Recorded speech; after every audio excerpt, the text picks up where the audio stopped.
I have no idea what is going on today. I have no idea what is going on today.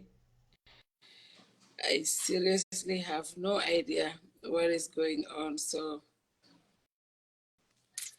hopefully, you guys are able to.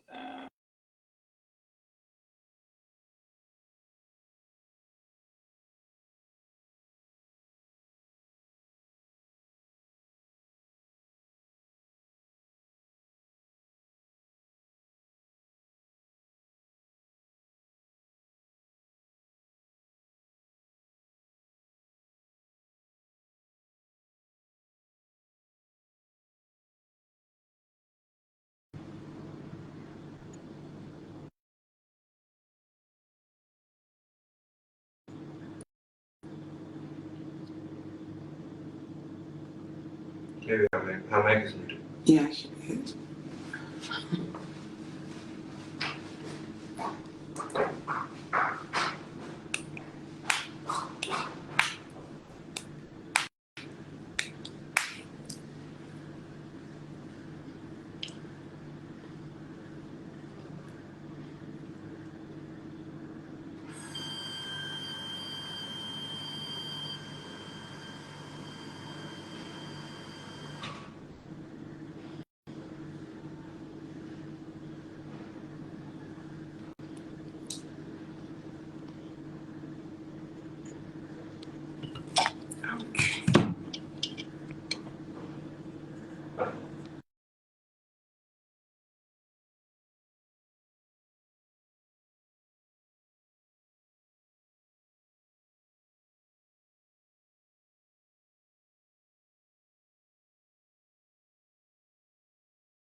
Facebook. Can you guys hear me? Let me know if you can hear me. It seems I just took my out. Can you guys hear me? Yang Madi, okay. Okay. Nene, Facebook mom, we can't hear you. Can you let me know if you can hear me now? They said no audio from Fatu. Can you let me know if you can hear me? I think I'm mute on water. I'm mute on earlier on while lady it's on. Okay. Okay.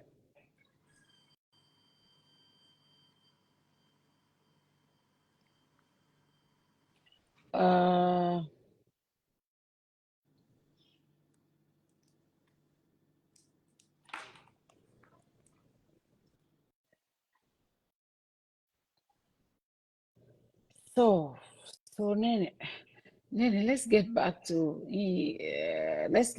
I'm trying to add Nyang Njie. Hopefully he's able to join us. We were talking about the president being more elaborate in Mandinka, and that was good. But one thing I also want us to talk about before I bring the president's speech. The president said the sales, the ministerial task force, their disposal was lawful and it was legal, right? But he didn't tell us the outcome. Actually, in Mandinka, he said something. He said, "Na Cordal Minube, Commissioner Cordal Minube put together." He said they disposed. When they looked at it, the ministerial commission looked at it. They agreed that the government doesn't need all of those properties. He said that. I think in Mandinka, he said they agreed that the government doesn't need all of those properties, so they decided to sell some of it. But the president didn't tell us how many properties did they inherit. The president, he told us that 44 were disposed of by Alpha Capital. He even further went and said they looked at the best person. Madi just came, so I'm gonna send him. They looked at the best person who they could. Let me try to add Madi. So he said they looked at the best person, somebody that they believe can join broadcast. Can somebody tell Madi to go out of the live and come back in? That way he will be able to join. Let him log out completely. Somebody call Madi, tell him to log out completely and come back in. That way he should be able to, I should be able to add him. So I'm trying to do that, but it's still telling me he can't just join the broadcast at this time. So let him go out and come back in. So I want to play, whilst we get Madi to come in and let me play the Mandinka verse on Nene, please. Let me play the Mandinka verse because it's important.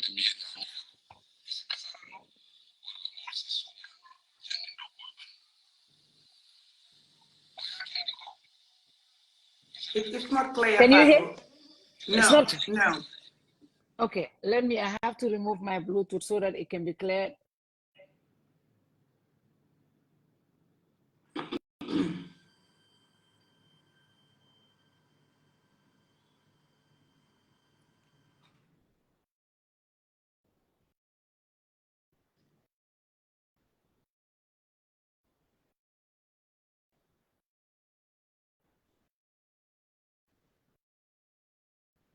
Masakunda la control ko bari control mi alon ko kodobe maji bari kodobe ma control mento it ansruno yanni masakunda be sulala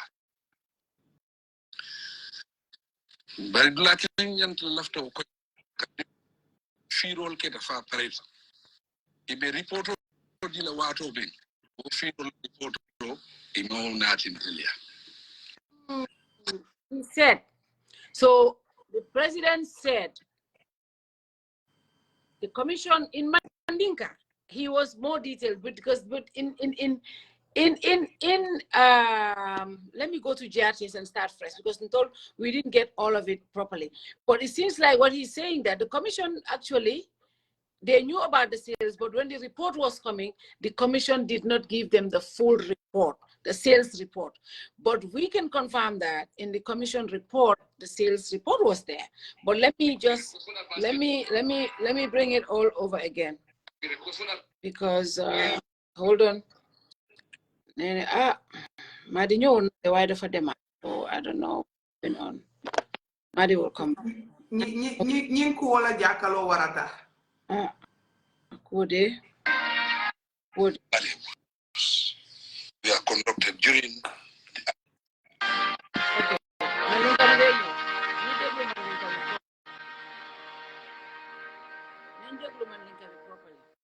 Alhamdulillahi Rabbil Alamin. Alhamdulillahi Rabbil Alamin. Alhamdulillahi Rabbil Alamin. Mbadi Gambian kol mbal be konton bi arabalumo tubabe karo tiltan nani the samo ben kono 2025 nar pour nal kacha ni wato kono ko be keri president ko membe no ya Janneh ala nafulo neli alon ko commission of inquiry londi len pour be ala nafulo nyamen o commission on fangole nga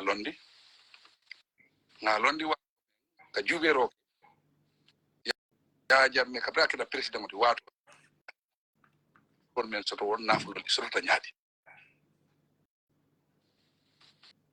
kamen nga londi fa pareta mel marta ko la ka tamandi anin ka konti inata jube ko nafulo dol bije wol sikasa Janneh ite da doko be nafulo men buko ni sol nafulo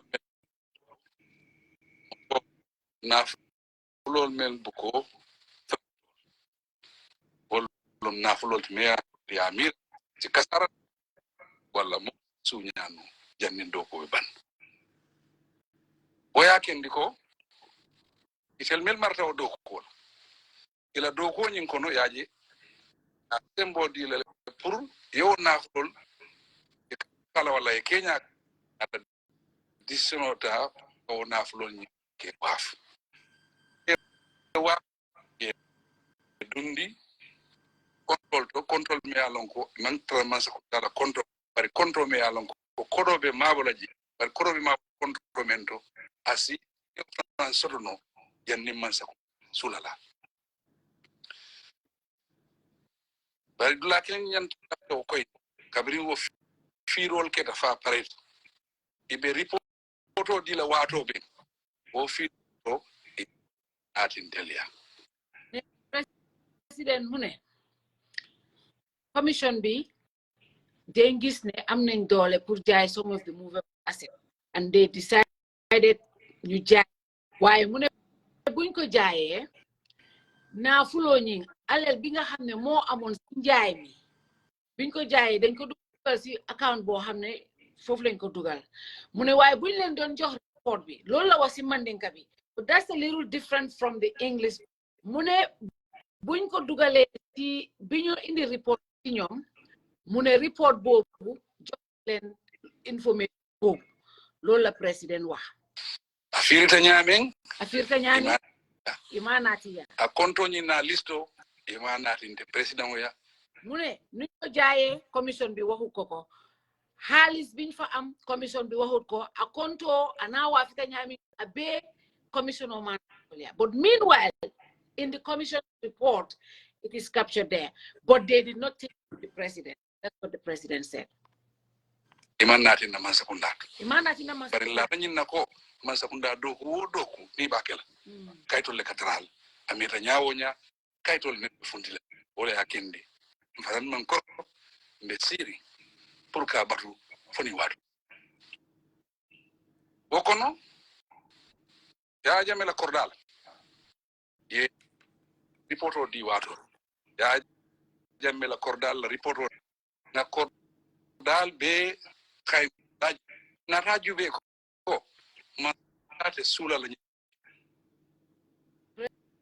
president baroko wokono ya jamela kordalu inata wo fana reporto nati bar wokono na kordal hayma bara ma fonye haymo mu jelleti de korda jellom ama wo fa ko bari itol nata je ko man sakundati sula no la wo kordal bela nguur gi soxluñ kër yooyu noonu yépp yi nga xam ne ñu si commission bi waaye waxul ñu kër yi ñaata la mu ne waaye nguur gi buñ xaymee kër yi yépp ñu xool ne nguur gi soxlul kër yooyu noonu so loolu moo tax ñu jël décision bi naata décision ta pour que korda dool waaf bar waaf roñin kono na juube de masakunda wol mañil londo soto pour que ñu waaful sifal gi naata modo ta lata men la ok andu asifir wala daru naflo bi sodo lale andu ate kasaral na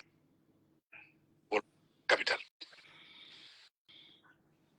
mandanje ministal melia ko lebe tarla at kanan na kol jube la ko ke nyama pamandra ko ministal membe o jube rola wati ikanale ko koltata nyame ko da wafuda jelle tutaji a wafuda jelle la wol kanale ko di mo neto ko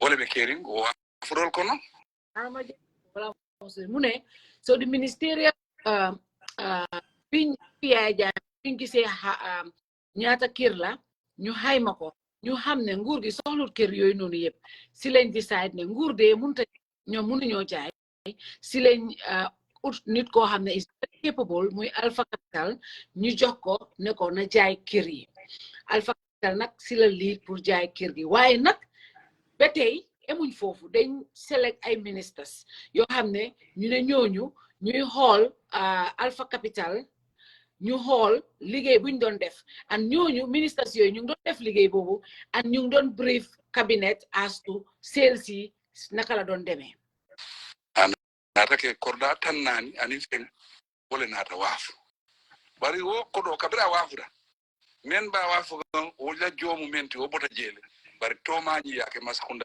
keso kono le masakunda yake bankola hajoto mu ne so si loolu Alpha Capital jaay nañ almost 40 kër biñ jaayee 40 kër yooyu noonu ñu jël ko ñoom ñu génnee fa Alpha Capital seen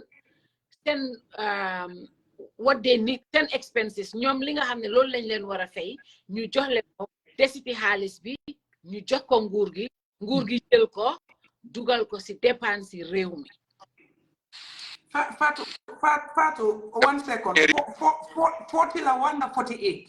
No. Tanin fay o mama tan fay. Waxul exact. Tan nin fay. Okay, dama fone mu ne tan nin fay. Okay, fay. Okay. No, tan nin fay. Wow, tan nin fay. Okay. Kaito na funti. Ka nyitandi ka fogo kolbe ke ga nyami amantra ke kan anyam. Ole ya kendi funding ke dol fundita la balangu nyitandi. Ako kaito na funti moy republic, the almighty Mustafa Kedawo and the republic. Kaito na funti ka tandiko firo nyama. Ako wokono funding kel na funti ke la balanda bundi. So kaito nyina finto akatandiko wala yatandiko firo nyama kanya. Kabira balangu nyitandi dum akita kuti me alonko man sakunda man na so ala faketa diam bat bare nata jube ko indi nol be mutari nga fonna mole ka fo yebula ndel fonga na nga jube be jinko ako mune bu xalé génné nguur gi nanguuton fi mo wax moy de police permit bi dañ leen ko ayé won di dingol nata muta ñu ñew jappa xalé waye buñ leen jappé mom si la wax ni tamit nañ leen bayyi xalé ak dingol bula pour ñu bayyi xalé antol fonctionnaire siku ngana ñu kool jubé bayri diamu siata ko wa so mom mo joxe ordre bi pour ñu bayyi xalé mu ne watole kaytol nata funti ka nyitandi ni sol wafuta nyami ani jumalle waf ani ko jelle soje ako watole kaytol nata funti kaytandi ni sol nya wafita jellele an jelle sotraje meaning okay wo watole kaytol bari ministry le ministry o kayto bondi min tole ako wo watole kabren dinol funtita ya mol keta ye muta la watole kayto funti bari wo kayto lu tatani ni sol wafita jelle ani jelle sotraje ina list to fana bondi ina ta listo mo dol fana jelle wafuta yi wafuta jamaale ma andu wafuta jelle ina ta listo ñu gene listi mu ne tay bo lool mo taxon listi tractors yi gena waye li mo tax tam listi tam gena yenen bagasi waye who released the list? It is the same government. Okay.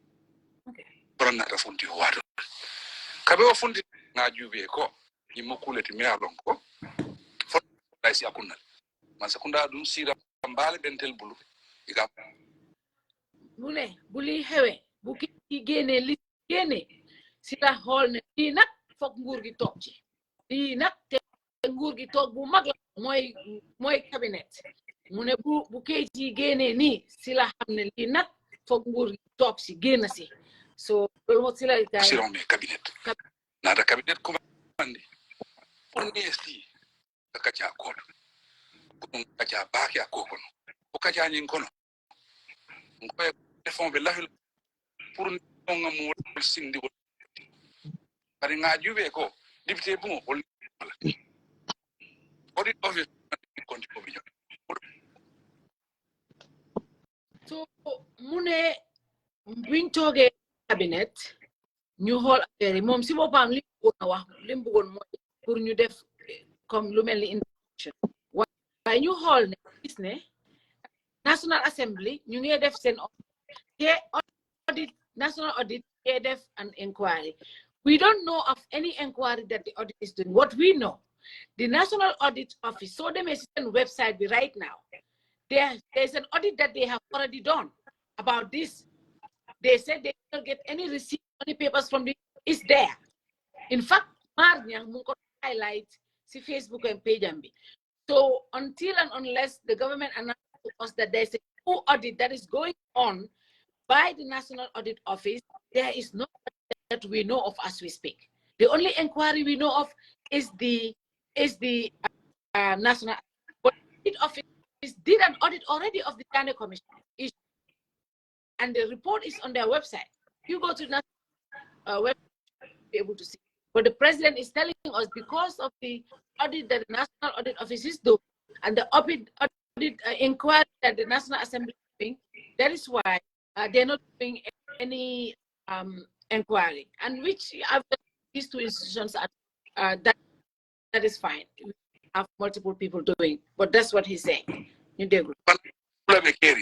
Amanjare funte na sabanya ngolondi wala ken ko badunga wala konti bonyi bula way continue fo way bank bari mbenye fola gambian ko le ni konti bo banda reporto men funti da pour kana ya nay kol be seneyandi mo me alon ko e bulobe nori akoko e kuje kije me alon kan luwa manta ani masakundaro la tamandro manke kindi ani ntella yamar lo la tamandro manke clint masakunda busa o busa me alon ko masakunda nyanta tala luwa ko ibo tala le pour kala amari konto so mune sude nyari institutions su ñëwé action report any findings yo xamne anybody ko xamne is found wanting government duñ la protect dinañ top loi bi make sure recommendations yi nga xamne ñëw na ñu def ko found nga fo cabinet le fen yalon ko bulobe nori akoko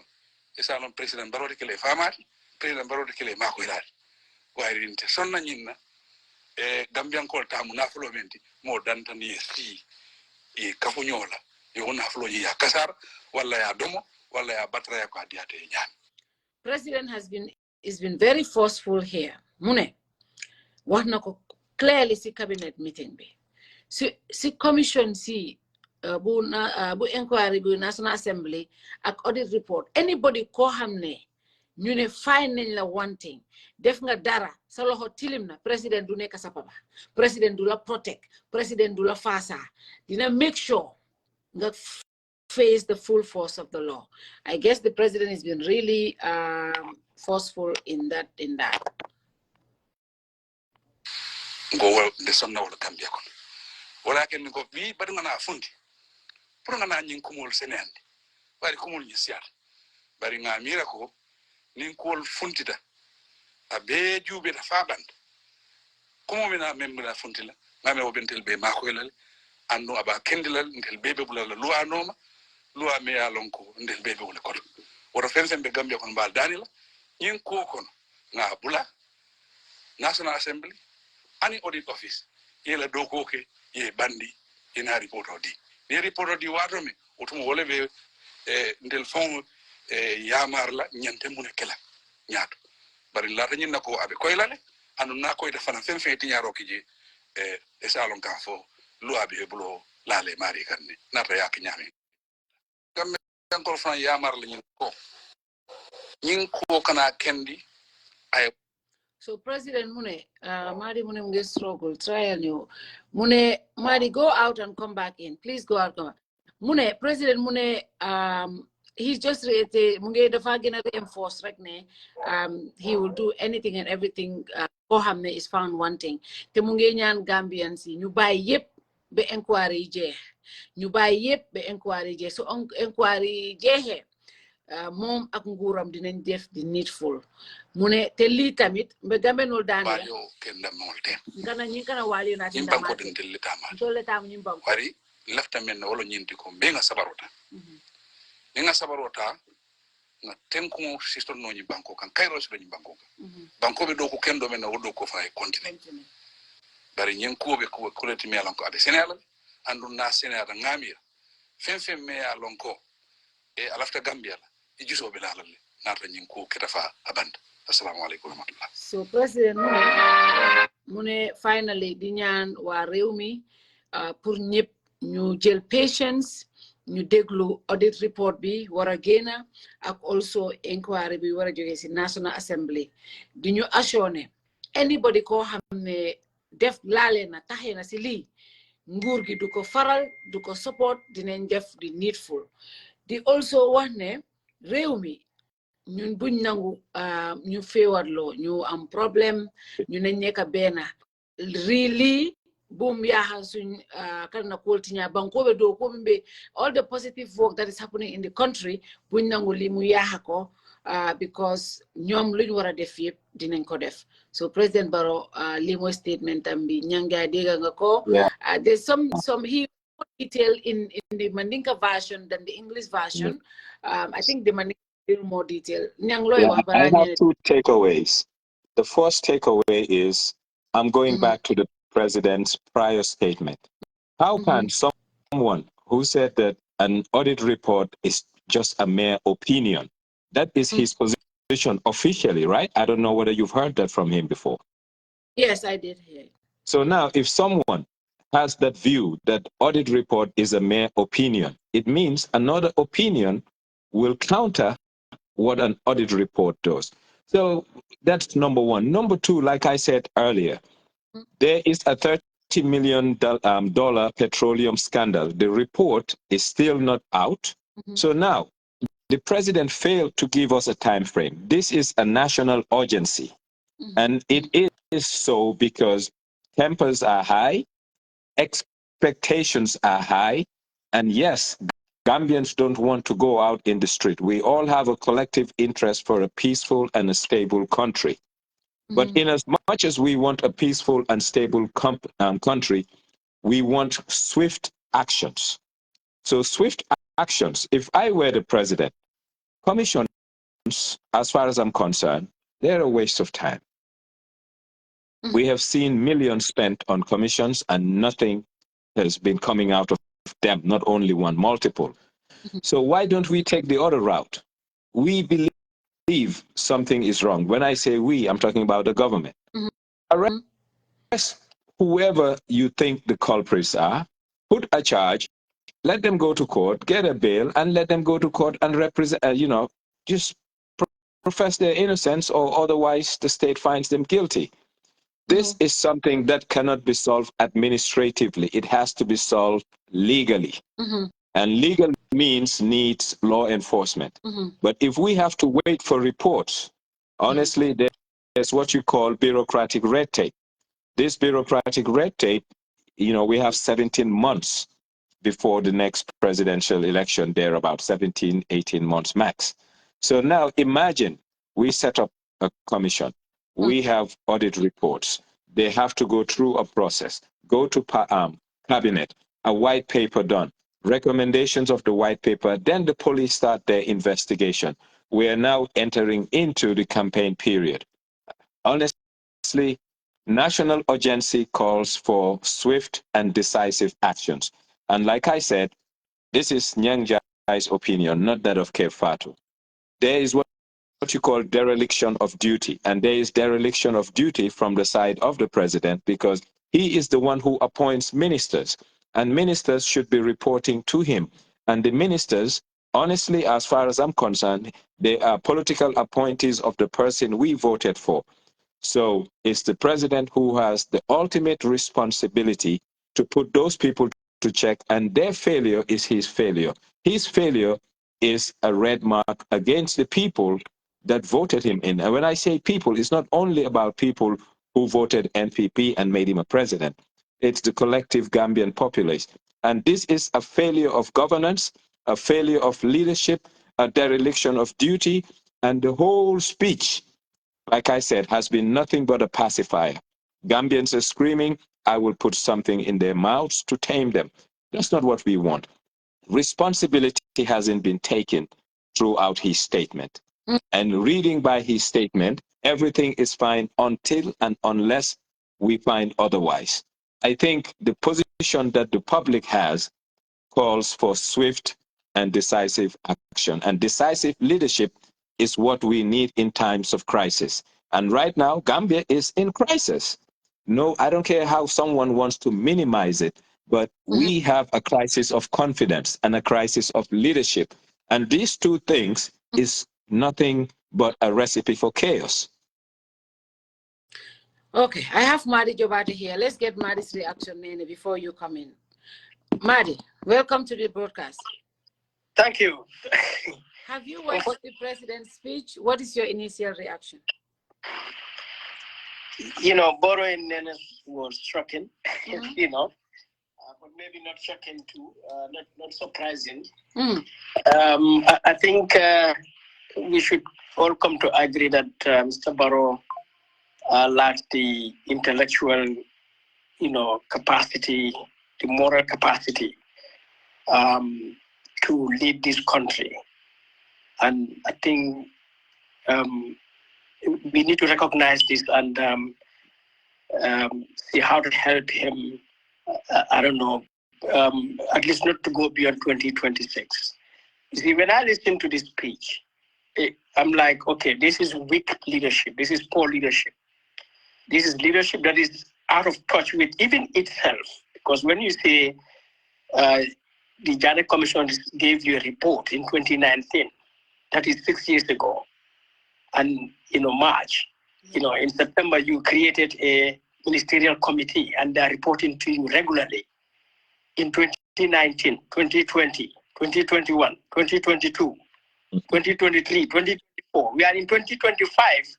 You are saying you've come to learn about these things. These sales were not going right for the first time. Okay, what does that mean? Are you sure you really created a ministerial committee?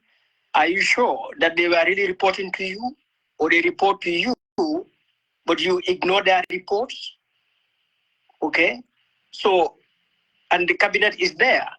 What has been that cabinet? What have they been doing as a group, as the highest decision-making body for this country?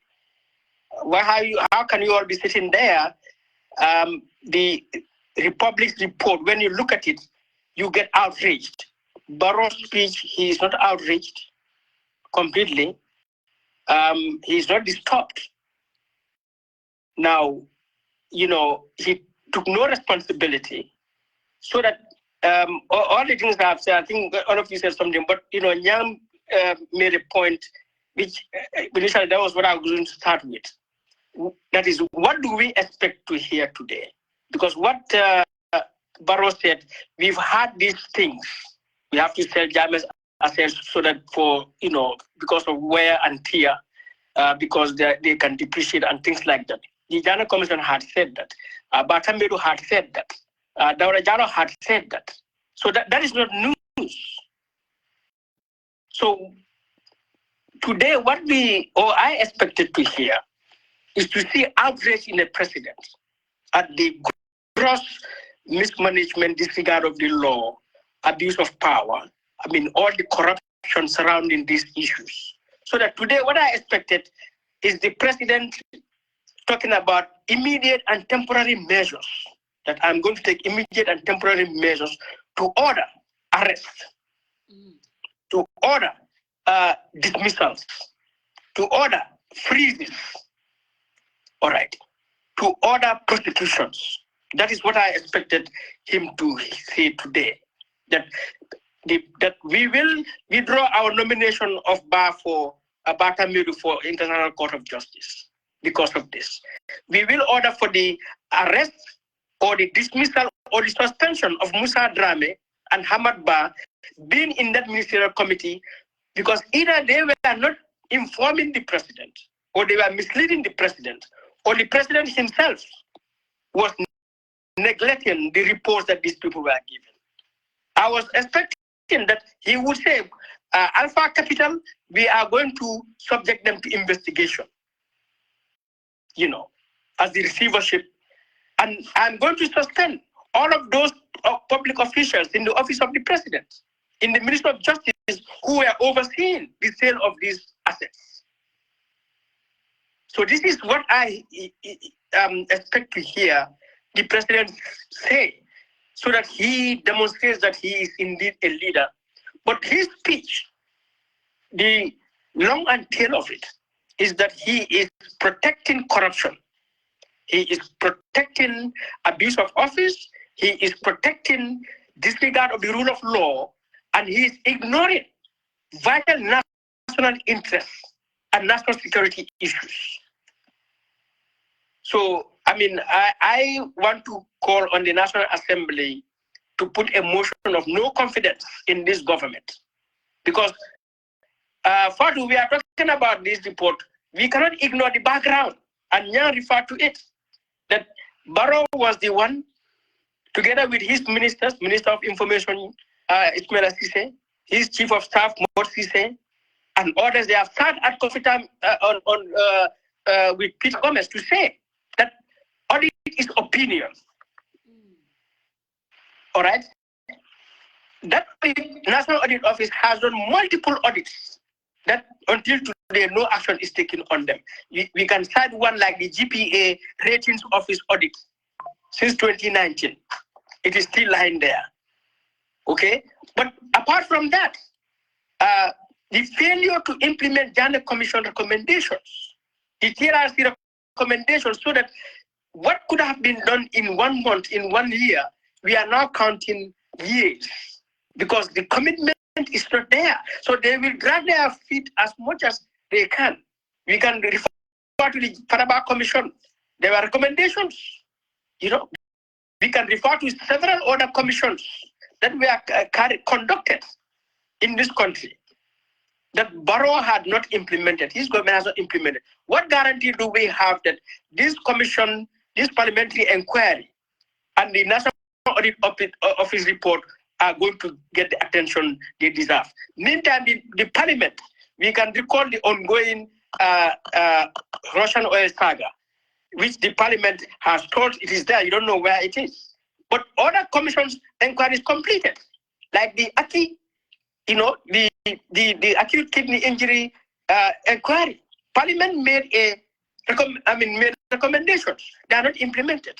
Before that, there was another inquiry, the COVID. Parliament had a special select committee on the COVID-19 since 2019. Yeah. But recommendations have not been done. The president himself had created a parliamentary committee on COVID, on AKI, which also submitted recommendations. All right? But again, the recommendations of his own presidential commission were not implemented. So clearly what is evident is that this president is not in touch with himself as the president of the Republic of the Gambia. His cabinet, is not providing him the guidance, the advice. We will not even mention his advisors. And what all of this means is this mismanagement of the assets of Janneh is deliberate by the president and his team, because he mentioned, and again, his Mandinka and English versions are different, yes. All right? But when you follow the Mandinka version, he mentioned about sales. Yes. And the monies are in an account. Now that money, 2019, Bar went to the National Assembly and said they made about $1 billion. But those monies are nowhere to be seen. And how can you use that money for government affairs just like that, when it is established that the proceeds of the sales of Janneh should go first and foremost to victim reparation? And if you look at the Victim Reparation Act, Section 5, established what is called the Victim Reparations Fund.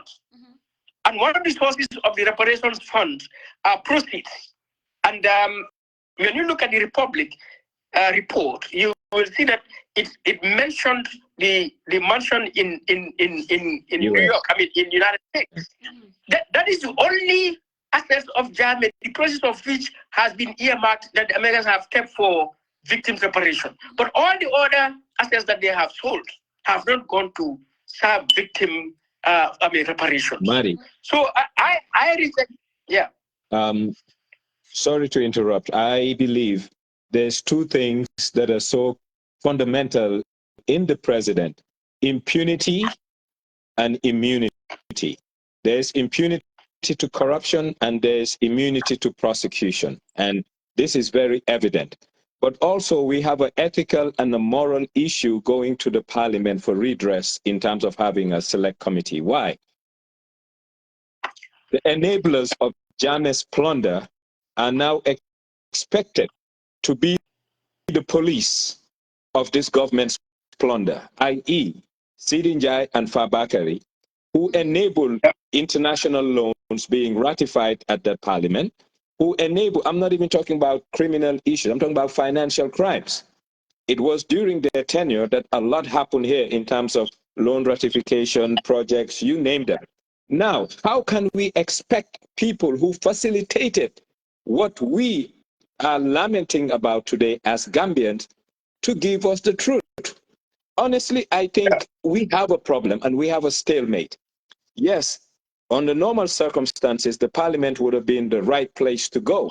But unfortunately, the president put people in the parliament who not only happens to have questionable character, but they were active participants in what we're trying to get to the bottom of.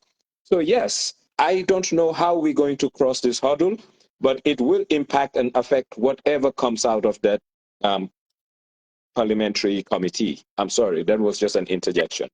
And I want to interject here, Madi. The president said there's an audit ongoing. Now we have clarification on this. There is no special audit on being done right now. What is happening is the audit of government accounts 2020 and 2022. Now, if you say there's an audit going, it looks like maybe you're telling us there's a special audit going on, but that is not being done as we speak. What we know is that there's an audit of government accounts for 2021 and 2022. So that is definitely not a special audit on this issue. So I think it's important to clarify that. Yeah. So which is the other part of this speech? It is full of disinformation. Yes. Because the National Audit Office did audit of government accounts in 2019 and 2020. When you look at that report, it is very clear that they are saying that they have seen receipts amounting to 700 million, but they cannot find any supporting documents. Yes. And they have followed public institutions to provide, and they refuse to do so. So there's no audit on the Janneh Commission, report or Janneh assets, okay, until now. And so if he says as if there is one done or ongoing, that is false. All right. Also, if he says there's a report, I mean, as far as the Ministry of Justice is concerned, we saw their press release. They said there'll be a comprehensive list in due course.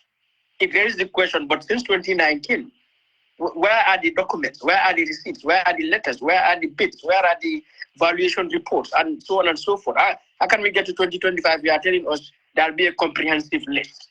All right. So then you said the ministerial committee, you set it up and they were regularly reporting to the cabinet.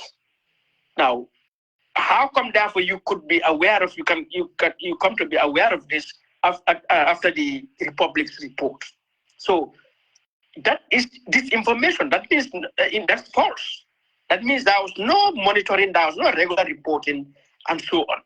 So I think that they should reject this statement by the president. A matter of such, gravity, you come and give us a one-pager, and then narrating basically what is public knowledge, all right, and taking no responsibility, giving no indication, as to what next. You are the executive. The parliament has its responsibility to perform. And you as executive don't have to rely on the parliament to say, because parliament is doing it, so we are going to wait. Because National Audit Office has a constitutional role to audit government accounts, or where government gives a special, task to do a special audit, okay, at any time. That still does not prevent the executive from taking leadership and responsibility for things like this. So he does not need a parliamentary committee or inquiry. He does not need to wait for the National Office to do their job. What he needs to do is to take leadership and responsibility to say, as the executive, whose primary responsibility it is, because the Janneh Commission, let's remember, was not established by an act of parliament. It was established as a constitutional commission under Section 200 by the president. So they set it up. They set up the ministerial committee. Bah had said it, and he confirmed it. So it is their responsibility. So what has come out from the Republic's report until now is a gross failure of leadership that to me tantamount to Barrow's incapability to govern this country, which for me requires a vote of no confidence. In a proper democracy, that would be the logical step that the parliament would have taken. But the parliament cannot take that because Nyang has quite beautifully said it, that the parliament is the most conflicted, house we have in the country. This parliament is the most conflicted, assembly since independence in this country. You have no alliance people, you have APRC people, you have Janneh enablers serving as speaker and deputy speaker, and what can this parliament do for us? It's a disaster. But I think, Madi, the executive needs to take charge. And the best way the executive can take charge is to do a forensic audit. And in a forensic audit, the reason being is we know that we've seen names on the list of people who acquired assets, and we know they lack the financial strength for some of the assets acquired. Now, I think Gambians are we are limiting ourselves to, is this list correct? Assume the list is correct. Let's just stop there. We have the Financial Intelligence Unit. Let's roll back and see whether the people who bought these assets, some of them, I'm talking about people who bought 1, 2, 3 assets, what kind of financial transactions happen in their accounts? Were there deposits made into their accounts? Were there withdrawals from other people, close associates of those into their accounts? The issue is not only government. There has been a state capture, and this state capture comes with a selected group of Gambians who, I'm not saying that they are not at liberty to buy, but honestly, I think they're fictitious names. When I say fictitious, they're real people, of course, but they're fronting for others. And all of this, the government needs to look at it. But the only way the government can look at it is if the executive have the will, and the executive happens to have the skill set and the toolkit to do so. And at the moment, I think a lot of people walking around the president are doing a disservice, to him. For the simple reason, I will not give that statement to even an assistant secretary general to read, talk more of a president, because we all knew what the problems were prior to him coming. And there is nothing new, there is no resolution, and there is no time frame. So basically everything is open-ended, and we're at the mercy of administrative processes. And these administrative processes, understanding bureaucracy and understanding people who work within a bureaucracy, this can go on until elections are here. So we need to have a rebuttal to the president.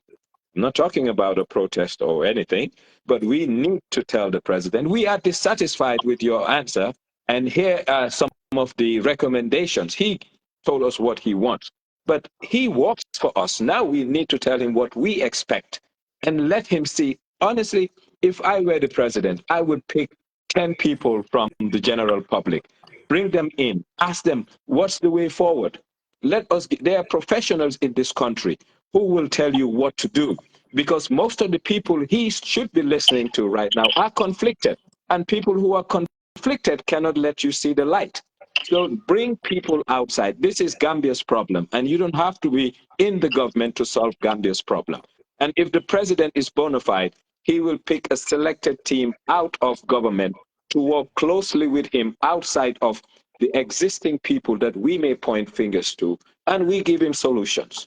And he should understand that we put country before anything else. But unfortunately, talking against the president, he sees that as an opposition. No, talking against the president means the greater good's interests supersede whatever interest he wants to promulgate. And we want him to understand that if he wants to fight for Gambia, he has us as soldiers. If he wants us to help him fight against Gambians, we will be soldiers against him.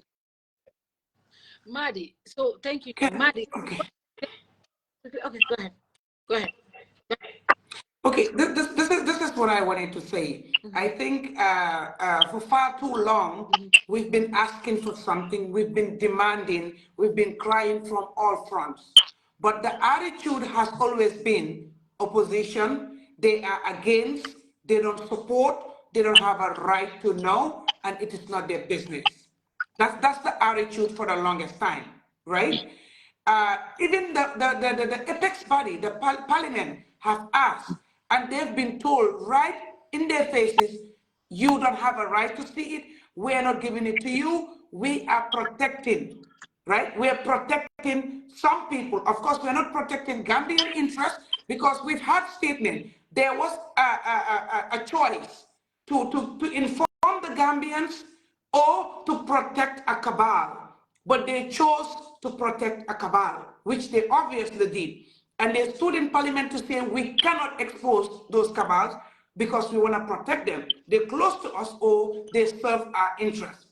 It only took the Republic to release that report, and that was the aha moment for a lot of us. Of course, I can say for all Gambians, but a majority of Gambians now to be hit with the reality like, oops, we've just been sitting at the back and not saying anything or doing anything.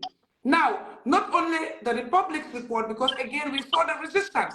They've tried everything to dismiss it. They've tried everything to attack Mustafa's credibility, Mustafa's personality, to tell us Mustafa has personal vendetta with a few or some personalities, so don't go with what Mustafa told you.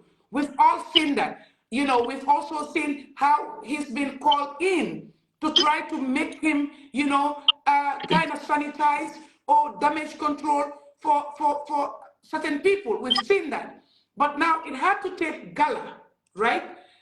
Those young boys to come on the line to say we are going to defend the sanctity and dignity of our republic by coming out to demand something that has to do with every Gambian. It took them, and the truth is, it was at that point in time that they had to start flying up and down, hopping like frogs to put something together. It was at that time that they started to do it. Yes, there were sales, but these sales were happening at different levels, at different points, under the supervision of different people. Fatu, you have read the Janneh Commission report, and it was specifically told you individuals from the office of the president who were part of some of these sales. So you cannot tell me that you don't know what was happening, right? So it was all scattered around. There was not a coordinated effort. There was not a central thing to do. Neneh, let me come there.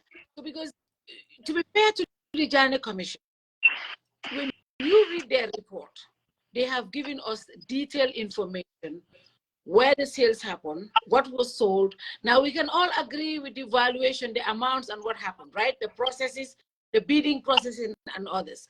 But they gave us a detailed report. And the president is telling us that when the report that came to him, indina mansakundala imafonye wafiro kita nyadile imafonya wafita nyadile imafonye jela anakita. But the report didn't tell us that. So what document is the president? Because that report included all of that. Because I don't know whether they're reading a different thing, but that was there. And for me, it looked like this. I don't want to say this, but are you putting the Janneh Commission under the bus and protecting the ministerial committee? Because you're telling us the ministerial committee set was lawful and transparent. You never said that of the Janneh Commission. In fact, you said the loi is a moment delay, wafirol kele. But you can't tell that is kind of not very positive. But you're telling us the commission, the ministerial committee, was lawful and transparent. But yet, we have not seen the outcome, any report. We have at least seen the report of the Janneh Commission. But have you seen the report of the Ministerial Task Force? I have not. Now, if you ask me, I am going to take the Janneh Commission over the Ministerial Task Force because I've seen at least their report. I have faults with them. I have issues with some of it. But at least I have seen a report. Otherwise, this other one, I have not. Even the president is telling us, oh, the Banco, how many properties the president? You can wafi korda tan nan nin feng tan nan nin jelu. You know by head. I know by now what they give is 44. Please, the president should be able to tell us tan nan nin nani, but you go tan nan nin feng. But you want for kordal be mujellet. Katu korda mi mu korda tefula ta woro ni woro. Janneh commission ye wallet. Wonin pabo jan nata minu tandi wolu mankile. But ite ma fontole korda jelo. Ministerial commission ma boarding tolla. The ministerial commission no turn all over the Janneh commission.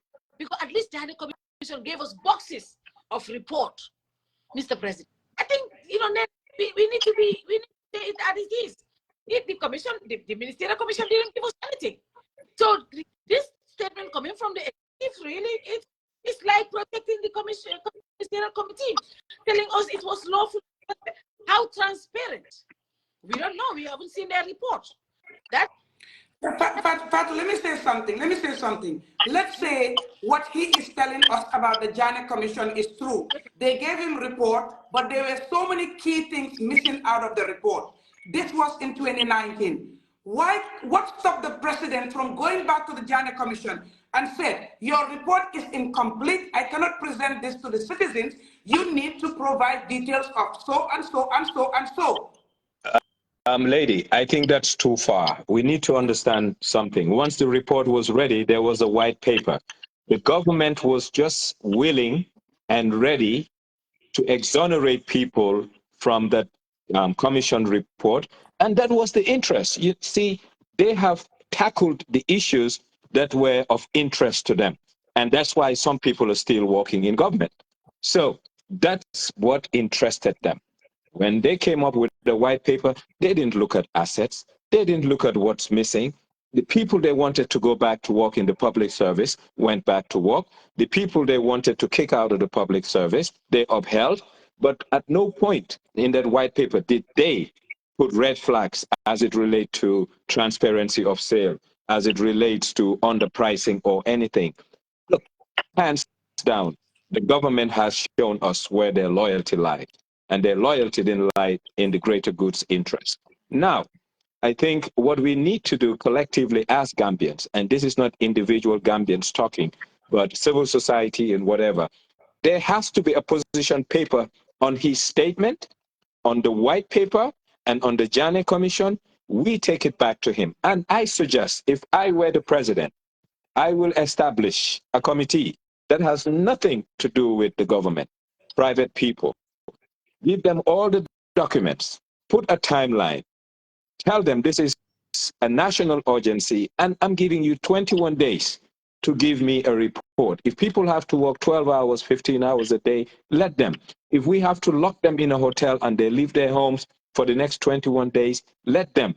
Because this is about the nation. This is about people hoping and trusting government, and public trust. Public confidence in government is at its lowest ebb. And today's address didn't help the situation. Matter of fact, it exacerbated the problem.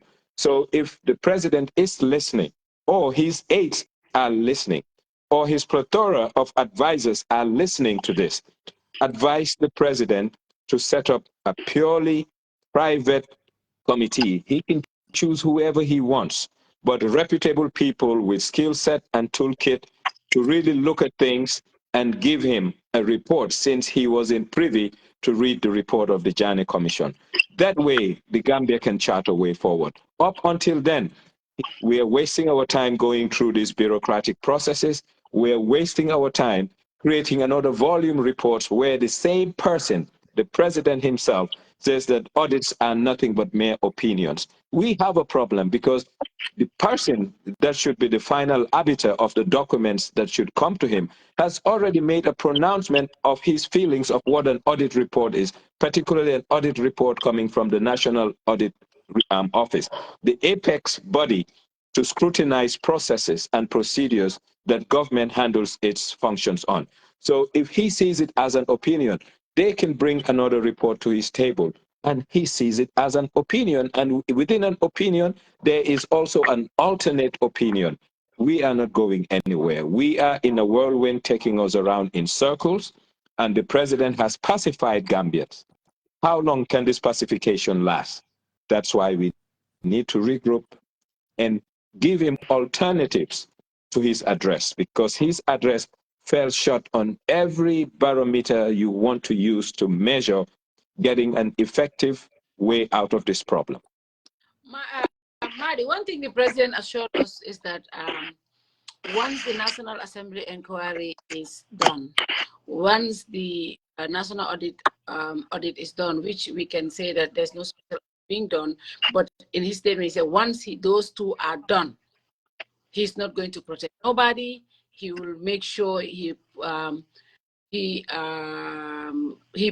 recommendations will be followed to the latter, and nobody will be protected, because at the sonna moe bankola in his word moe bankola nafulo batarea. These are very So that's strong. just rhetoric, because there's no time frame. Nothing that he said is time bound, and without a time frame, everything is open. And you know, bureaucrats know how to delay and stall processes. So the president hasn't said anything. I mean, what he said to me is nothing but theatrics. If you really said that you want to be ironclad after a report, give me a time frame when to expect that report. The president should have deliverables to Gambians, and his deliverables should be based on a time-bound process. And he is giving us an open-ended deliverables. And open-ended deliverables is what the Englishman comfort to a fool. Yeah. I mean, I think that is exactly it, as Nyang said. When it's just rhetoric, empty words, because the parliamentary inquiry is not your inquiry. All right, that is the parliament. The National Audit Office also are doing what constitution they are supposed to do. That is still not your audit. All right, you can use them, but then take responsibility for your own, mandate and perform that. But so apart from this statement being a rhetoric, we also cannot ignore history. We cannot ignore history. That if we follow that history, Barrow does not come to implement reports, recommendations of commissions. And I mean we saw the Janneh Commission ban public officials from holding office, and all of a sudden, with a certain state of urgency, they took the Commission of Inquiry Act to amend it, so that to create a provision that enable him, through his justice minister, to pardon people. So, I mean, the last thing I trust Barrow on is when he tells me a commission of inquiry report or recommendation, I will implement it to the letter. No, I said no. There's no justification. There's no evidence, all right, for me to rely on to believe that you will do it, because it is not in your DNA.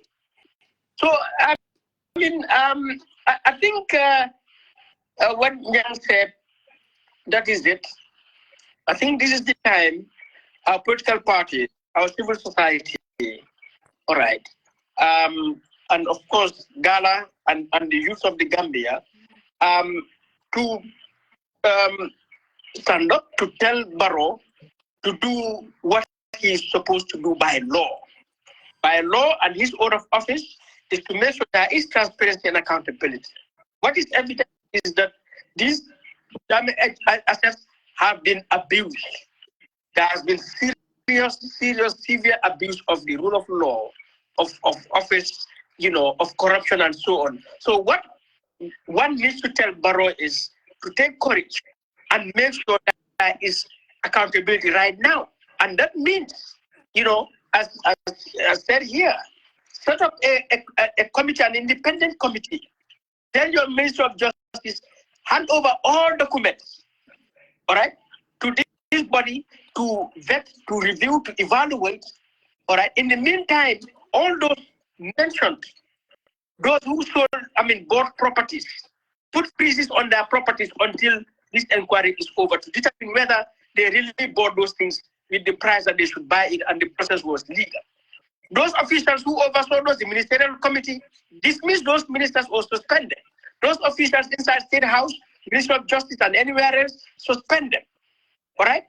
So these are the immediate temporary measures that Barrow needs to take to convince us that indeed he means business. But what he has just done, he has given a lease of life yet again to perpetrators, to corrupt officials, and which means effectively defrauding, protecting the fraud against the country. That in itself is grounds for his impeachment. Right? So I think until now, Gambians are not realistically taking our country with the seriousness that we deserve. Absolutely. After 60 years, Fatu, after 60 years, I tell people, look, for the past 30 or so years, being in the Gambia's policy and development processes, there is nowhere in the Gambia I have not gone to for a meeting. From State House to Tendaba Camp to Basa Area Council to Caraba Beach Hotel to,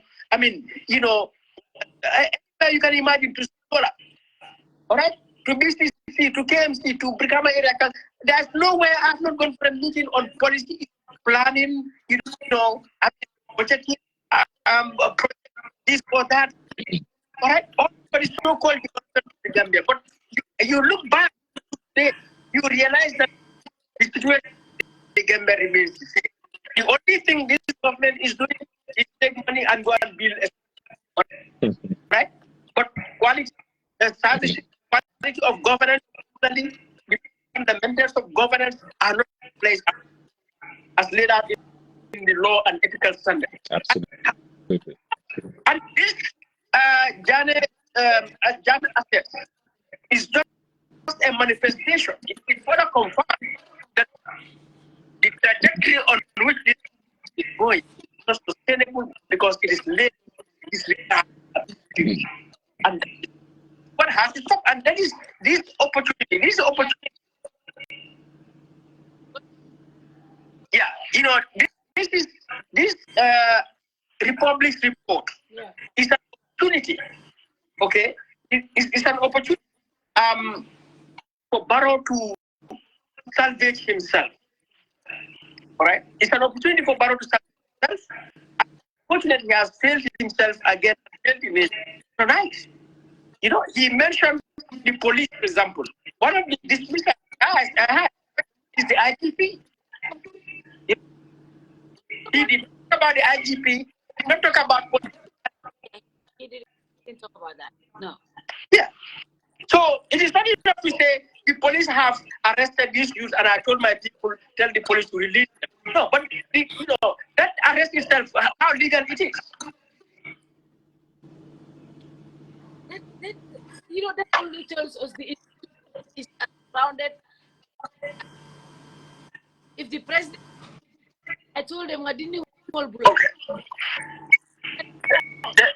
There is no somewhere. Oh, Neneh, is it you or me? Madi, can you hear me? I can hear you, but there is noise in the background. Maybe somebody has to leave. Maybe. It's breaking on my end too. The network. Okay, can you hear now? Neneh, yeah. So the fact that the president said, meaning it's not about the law anymore. It's just about these things are surrounded by, we saw what happened with others. But how can the president dictate who is arrested or who is released? Is that even in the confines of the law? That's another conversation, but he doesn't have those powers. He doesn't. Yeah, because he doesn't have powers to order the IGP to arrest anyone or to release anyone. Absolutely. He just confirmed that he told them to release these young people. Yeah. But one thing, Madi, I just saw somebody made a comment, and it's very interesting. He said, it's no Yunus Haidar. He said, Barrow's only strategy for scandal is to far accountability by trying to buy time, hoping the issue will fade in public memory. This is how he deals with the petroleum issue and the ACAC issue. It's just something that we've all been saying. Defer the accountability. We're doing an audit. there's ongoing. There's an inquiry ongoing, and later on, now that everybody is upset, at some point, so far we go. What do you think? Absolutely right. I think, you know, Barrow, and this is where I said he lacks the intellectual and the moral capacity to lead. Because if you have the intellectual capacity, you have the ability to understand phenomenon, to understand your environment, and that is to also understand your position, your role, to understand your responsibilities, and therefore how do you perform the responsibility? How do you not just perform responsibility? What is your ideal success of results? So that at the end of the day, you should be able to know, is my performance making impact? Is it bringing change? Is it producing results? Now, that is a matter of, you know, cognitive ability to be able to understand, you know, I mean, your environment, where you are situated, your bearings. All right. So, in one sense, his address shows that he is yet to understand that, so that, you know, a moment like this, he cannot understand how do I make impact, how do I produce results, than just to come and tell us what he told us. Which also means it's a moral issue. The ability to understand what is right or wrong, what is, you know, just or unjust. Okay, what is responsibility and irresponsibility, and how do I ensure that, you know, given my role, understanding my role, I should deliver justice. All right, understanding that harm can be done, and harm is being done to people, you know, whose protection is your fundamental responsibility. The only role of the president is to protect the fundamental rights and freedoms of citizens. So what Barrow has demonstrated is like he is yet to understand from an intellectual and moral point of view what his role should be. All right? And Madi, you're quite right. he is difficult. Yeah. You know, you're quite right, Madi, and that's why this morning I wrote an opinion editorial, and basically I equated the president to a captain in a distressed ship. A captain will never abandon ship so long as, you know, a passenger or a sailor is in it. He normally is the last person to leave. So, I mean, basically what I said was, you came in 2016. There are victims. You should not allow yourself to be allocated a land until all victims are taken care of. But no, you took care of yourself, meaning the captain jumped ship and left passengers and other sailors there to fend for themselves. And the way the government is today, each man to his own and God for all of us. And that is not an acceptable attitude, and it's unbecoming presidential. That's not how a president should behave. A president should not be allocated land when victims are not compensated. So I'm coming back to, you know, the moral fortitude to be a leader and the intellectual capacity to be able to reason logically and come up with a good logical construct. But see, a human being leaders should have empathy. And having empathy is a quality of leadership. And when you have empathy, you tend to have conviction and conscience. Because some of the things that have happened in Gambia from 2017 to date, it means people don't think from their heart. They think from their desires. And that is not a human being. Whenever someone thinks like that, they fall within the realm of something else, but not being human. And we expect our leaders not only to comfort us, not only to protect us, but they should be here to fight for our interests. And you cannot tell me you're fighting for my interest, not me, Nyang Njie, but any Gambian for that matter, when you take care of your personal interest before the collective interest. And most, if not all, we have been seeing allocation of lands, Bruford Heights to ministers, allocation of land to the president, Atlantic Road. You have victims, 2017 to date, no one had even called them to say, your house was bulldozed, we're going to do something about it. What kind of a leader does such a thing?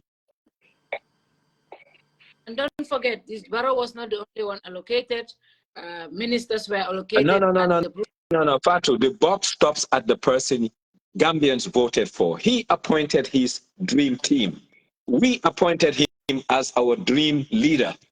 I have no issue with a minister who is failing his or her duties. I will report that to Barrow, and it's Barrow's responsibility to do something. Ministers are appointed by who? They're appointed by the The president. president. So therefore, if they fail, it's a failure of the presidency. And you cannot tell me all this time you cannot reshuffle cabinet. It means everything is rosy and going well. I'm just lost for how things are happening. So I will not blame any minister because I don't have any proxy or nexus with them. My nexus as a Gambian is to the person we went to the polls and voted for. So anything that I'm aggrieved, I will take it to him and let him take it to his appointees. So my problem is not with the ministers. My problem is with the citizen in chief that we entrust power to be a public servant, not a public master. And the way things have been going, the servants have turned to become masters, masters of the very people who entrusted power onto them.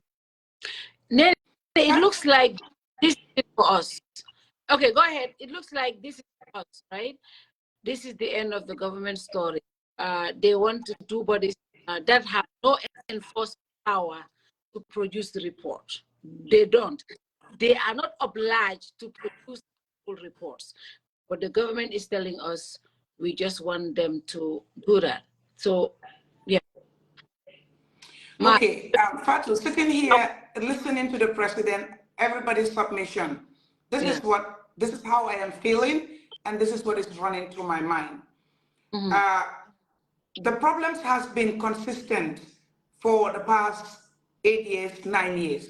And you would expect that as we go, things will be remedied, things will be sorted out, actions will be taken on certain things to avoid a repeat of it.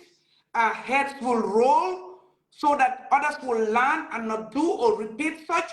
This is what we would have thought, okay, it has happened and we expect it will happen, but that has not happened. And that's been consistent, right? We cannot dispute that. Now, this is where we are. It is very clear that somebody has failed in his responsibilities. And that somebody is nobody but the president. Because it was under his instructions and command that the Janneh Commission was set up and sent to Parliament to be enacted, right? It is his responsibility to have followed through, do an oversight function to ensure that what the objectives of the Janneh Commission were they delivered exactly that.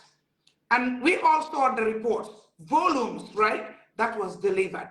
And here he is sitting there telling us, they gave me reports, but the reports fell short of what I wanted, which we can sit here and say that is incorrect, that is false, that is misleading.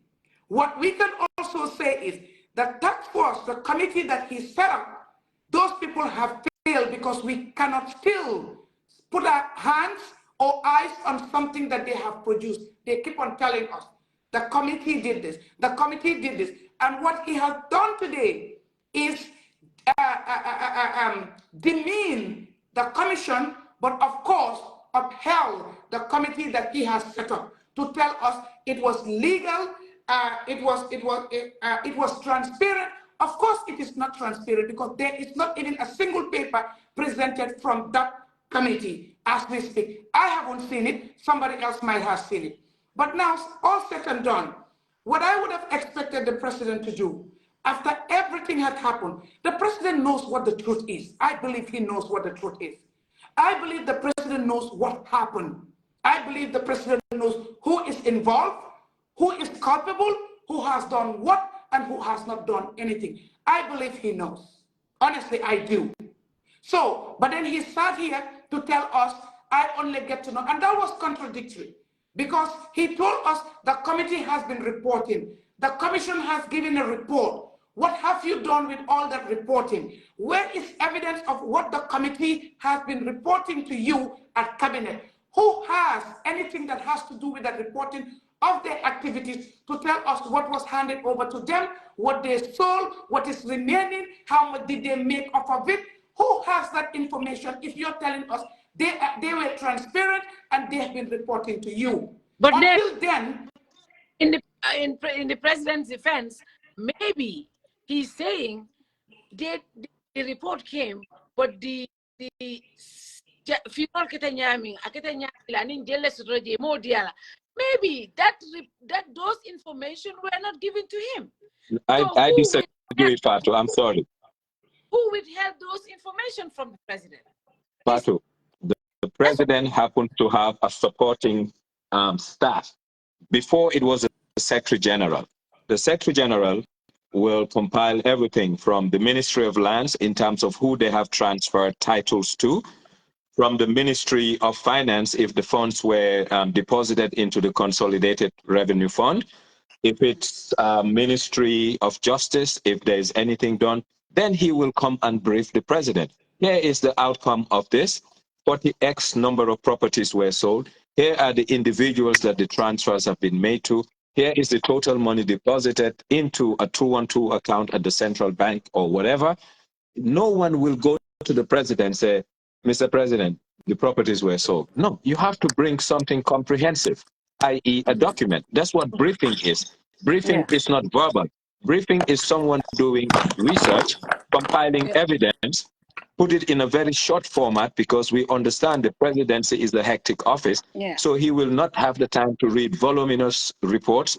So someone has to create a condensed report, but that condensed report should have substance in it.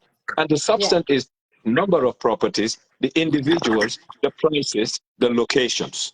Then the president will look and say, Kairoba Avenue. A property should not go for $14 million on Kairoba Avenue. Hey, let's come back. Let's review this. That's how things work. I'm a normal person, so I'm thinking as a normal person. But no one will just come and say, we sold 44 properties, Mr. President. What if all the 44 properties were along Atlantic Road? It would not be the same as a property at Fajikunda. So location matters, size matters, and when you're doing a briefing, these are things you need to provide. So the individual you're giving the information can come up with inferences to see whether what you're giving him really commensurate with the financial pack that's put behind it. And the president has a right to know, a right to ask, and he has a duty to protect the interests of the greater good, and that is our public resources.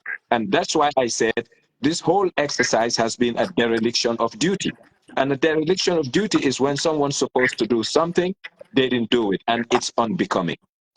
So, Madi, you called for, you said by now you were expecting the president will say, this person has been will be arrested, this person will be held accountable, but due process have to be followed.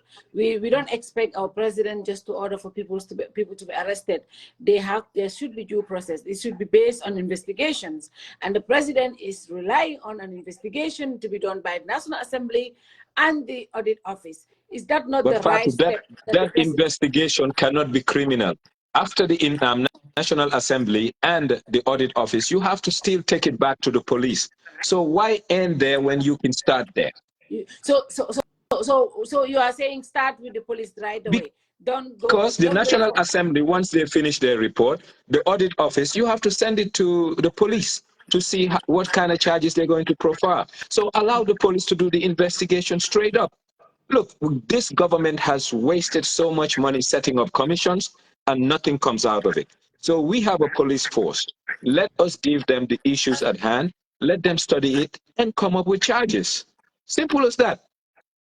Madi. So Fatu, the executive power lies with the president. So there are decisions that the president can take. Yeah. And they constitute due process. The president appoints ministers and relieves ministers. Okay. So those ministers that are culpable in this suspected, he can suspend them. Yeah. All right. And he can dismiss them. Okay. Number one. Number two, the president can ask the Attorney General to open investigations. Because Attorney General is part of the cabinet. Yes. And so based on that advice of the guidance of the Attorney General, so we are opening investigations on any company or any institution or any individual to ascertain things. Criminal investigations, corruption investigations. Okay. All right. So these are things the president can do. All right. They can refer issues, the Attorney General, to the IGP. Okay. That to investigate. They can refer issues to Parliament. They have sold materials. The government has sold materials to individuals. They can submit to the court. All right, that they are getting a court order, so that it is not arbitrary. You are getting a court order to say, we want to freeze these assets. When Janneh's assets, they went to the court to get a freezing order. Absolutely. And, until that time, those assets are Janneh's assets. Yeah. So similarly, where they have sold assets to individuals, all right, and now this matter has arisen as it is, they go to the court and convince the judge that we want to freeze those assets. So those owners, they leave those assets as they are. They don't use them. They don't do anything with them until we are ready with an investigation. And that investigation is where he should have set up, as Nyang said, an independent body. Okay, give them all the documents to review everything. All right. So even the receivership. I mean, you can see in the Republic's report that Alpha Capital did not declare all his revenue to the GRA. The GRA should be right now investigating that. So tax evasion is there. So what measures can you take the GRA for failing to make sure they properly tax a company or an individual? Yeah. All right. GPPA has not been involved in this whole process. Yeah.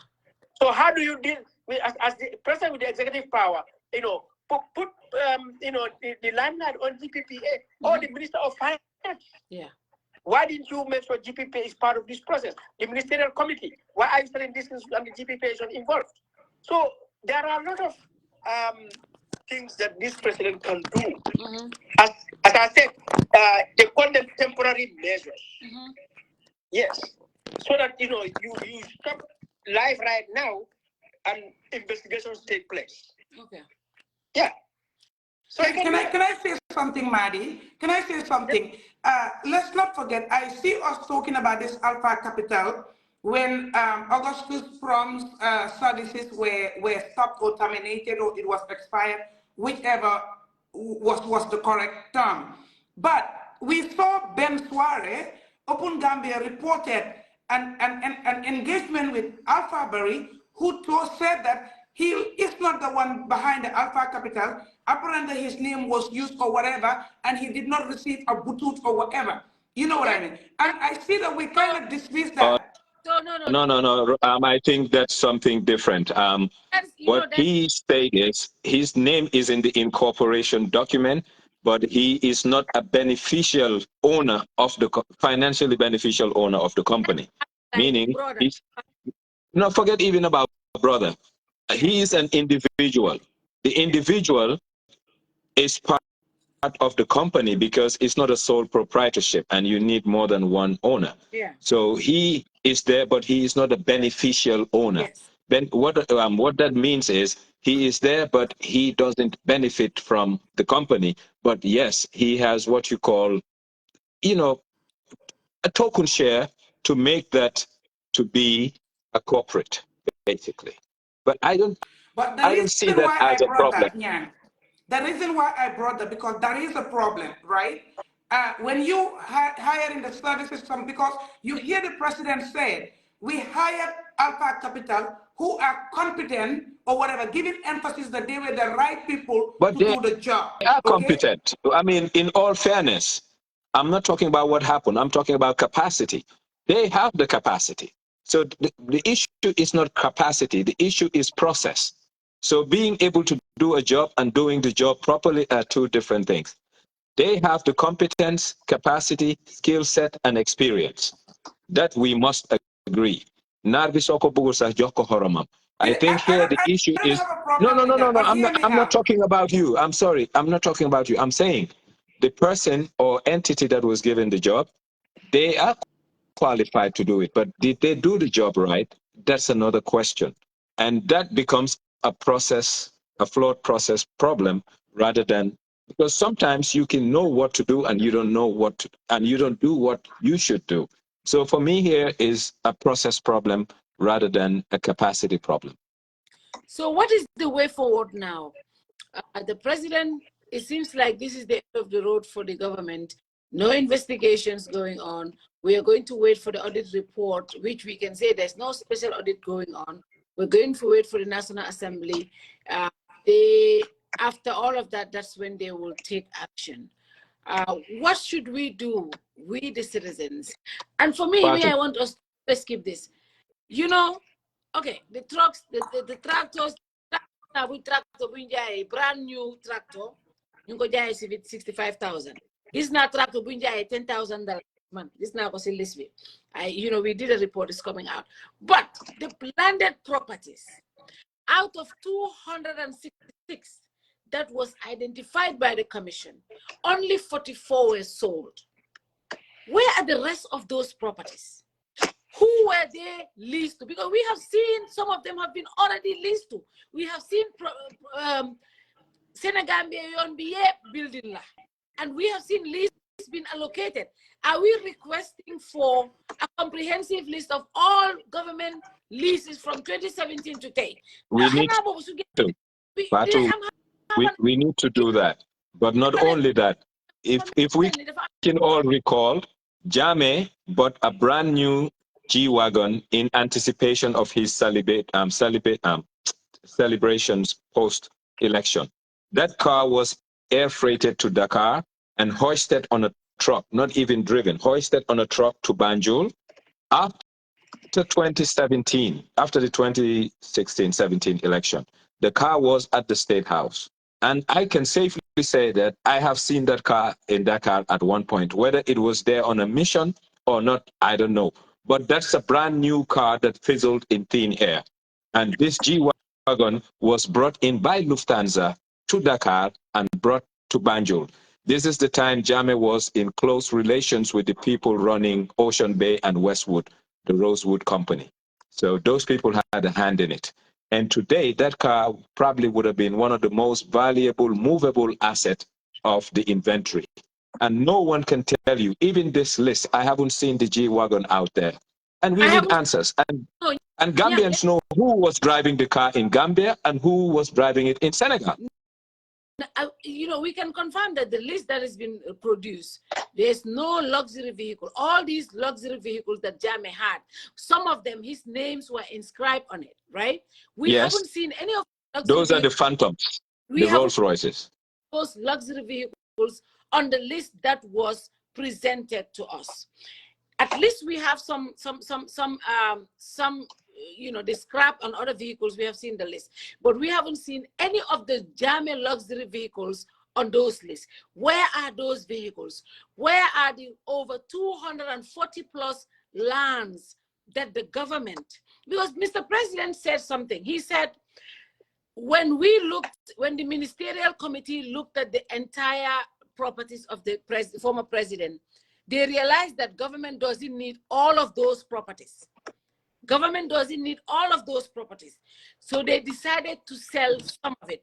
But we can confirm, and the president has also confirmed, that only about 40 have been sold. Now, what has happened to the 220 plus properties that have not been sold? Where are they? What happened to it? We should have heard that from the president.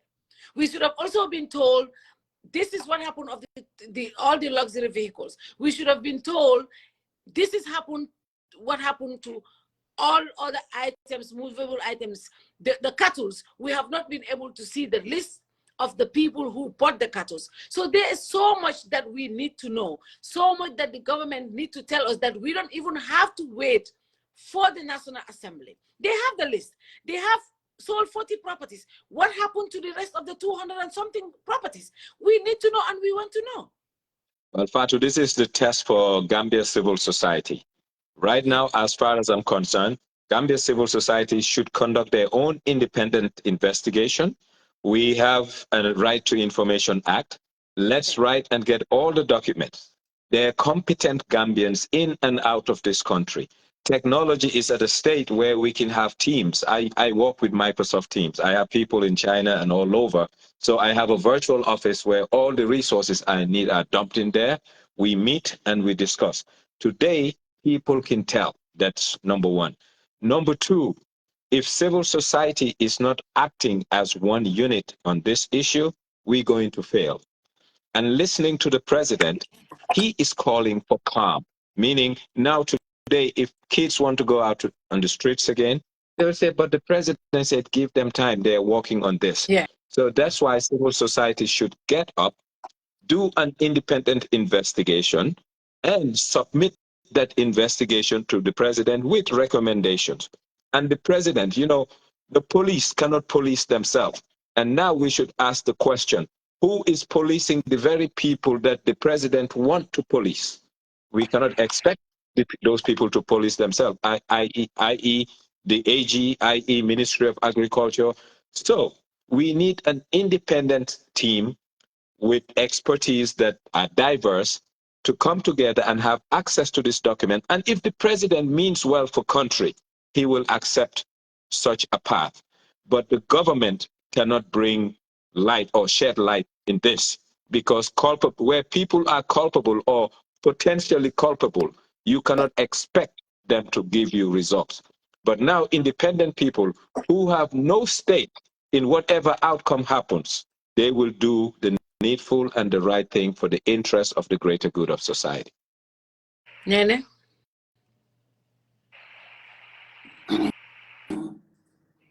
I don't think Neneh is there. Okay. Yeah, I was muted. I really wanted us to go back to this Alpha Capital because we are talking about resources and who sold, who did what, or whatever. Yes. If you look at the Republic's report, right, it specifically tells you where Alpha was selling, you understand, that he's not a financial beneficiary of whatever. So now, for me, if everybody knows Alpha Barry, you know when we talk about competent in But terms Neneh, of his area, it's you are top making notch. a mistake there. It's Abdullah Barry who said he is not a financial beneficiary, not It's Alpha. Alpha who said that, not Alpha. Okay, now, who is the financial beneficiary here? That we need to know. The What they majority did, shareholder, the person that owns the 99 point whatever or 99%. But here is the question, Neneh. Me and you as private citizens, we have a nexus to the government we elect. Me and you as private citizens don't have a nexus with a contracting party with the government. So if we are agreed, we go to the government for the government to go to that contracting party. So for me, I don't want to delve into who the government gave a contract to. I will allow the government to be found culpable so that we can get to that person. But today, there's nothing we can do to Alpha Capital. So our focus should be on the people we entrusted with authority and power, and that's the government of the Gambia. We have a link but now, with them. Nyang, let me do a pushback here. It is blatant that the people you're talking about, that's the government, they lack the capacity, the competence to do the needful. Yep. Because they But now, haven't if done you it from find out all you want 2019 to to find date. out, what can you do legally? Say it again. If you find out everything you want to, what are you going to do? Because you don't have a nexus with that private company. So it's the government who will now have to deal with that private company. So our pressure should be on the persons that we have given authority to negotiate on our behalf, and they hire the company. So it will be the government of the Gambia. But as private citizens, there's nothing we can do to any private corporate that dealt with the government. But we have Are we everything able to to do with the government. identify their wrongdoing, Nyang Njie? Because No, I no, think I'm not that's what talking about Neneh is. identifying. I'm talking about remedial actions. If I But see, identify something, if can I I say something? identify something, Okay, Fatu, and there is nothing I can do, it defeats the purpose. But if I hold the government culpable, liable, and accountable, now I can force the government to take care of the needful with that private company. And my point is, we need to go through the government to get to these third parties. Okay, Nyang, Neneh, come in, please. I was thinking because they definitely lack the capacity, and we see, like you said, it's a matter of impunity and immunity, clearly. So if we rely on them, like they have done so many times, Madi has counted almost to 10, commissions and reports that are still stagnant and stuck somewhere, and nothing has been done. We have seen the way they have reacted to this one is because of the pressure that has been mounted from all areas. We still cannot rely on them to give us what we want. We as a citizen also need to mount like a radical approach of doing the needful ourselves and presenting it to them. It's like we shove it on them to ensure they give us. If not, look at the list that they produce. Are we just going to sit and fold our hands? Or government has given us the list. How did we know that the list they gave us is incorrect, it's manufactured, it is misleading, it's not complete? How do we know that? Because a lot of findings, a lot of other informations are out there to inform us that what they gave us is not it and they need to do more work. Freedom of Information Act and the unity of civil society. My point is, I cannot take a third party to court on behalf of the government because I don't have nexus with that third party. I didn't sign a contract with them. Now, do your fact finding. When I say you, I'm not talking about you, public. Do our fact finding, give it to government, put pressure on government to go after those people that they had a nexus with. They had a contracting arrangement. And I that's cannot my be point enjoined. Here. That's my point. I Okay, think we're understanding each other here. I got you now. Yeah, I got yeah. you. I Yeah, got you. that's my point here. We cannot just sit and rely on them. But in the instances, for example, Madi Neneh, and where the report is telling us the Republic report is telling us this outfit made almost $89 million. They paid like nothing on taxes, right? Those taxes belong to you and me. Calling for an investigation by the GRA. The reason why we're all here is because people went out and called for government to do something.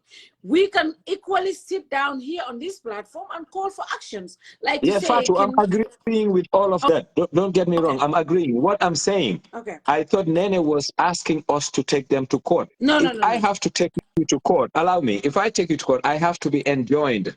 How am I going to be enjoined in a contracting arrangement that I have nothing to do? But one contracting party, the government, I have a nexus and I have a stake. So yes, I will do a private investigation and force this side of the contracting party that I have leverage on to ensure what was mine is collected and reimbursed. So my point is, whatever we do, we now need to put pressure on government to go on our behalf and get it for us, because we don't have a nexus directly with that third party as private citizens, but we have a nexus with that third party by way of our government.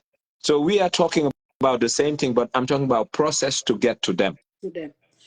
Now, the president asks us to be patient and stay calm, because I think that is very important. He called for calm.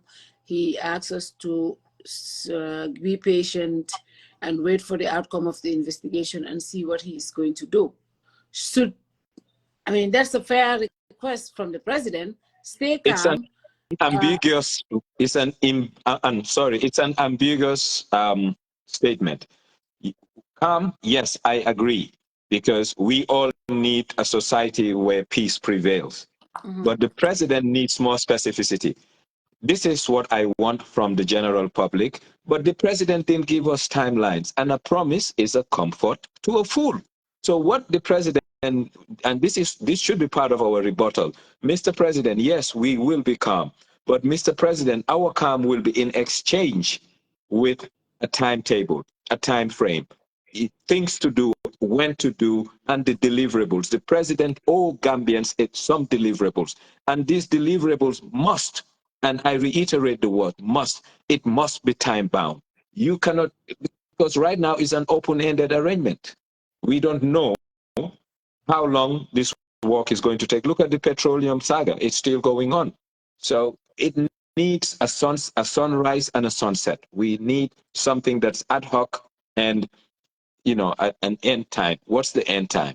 The president hasn't said that, and that's why I said his statements were nothing but a promise to a fool, and it may pacify some people, but I am not accepting it.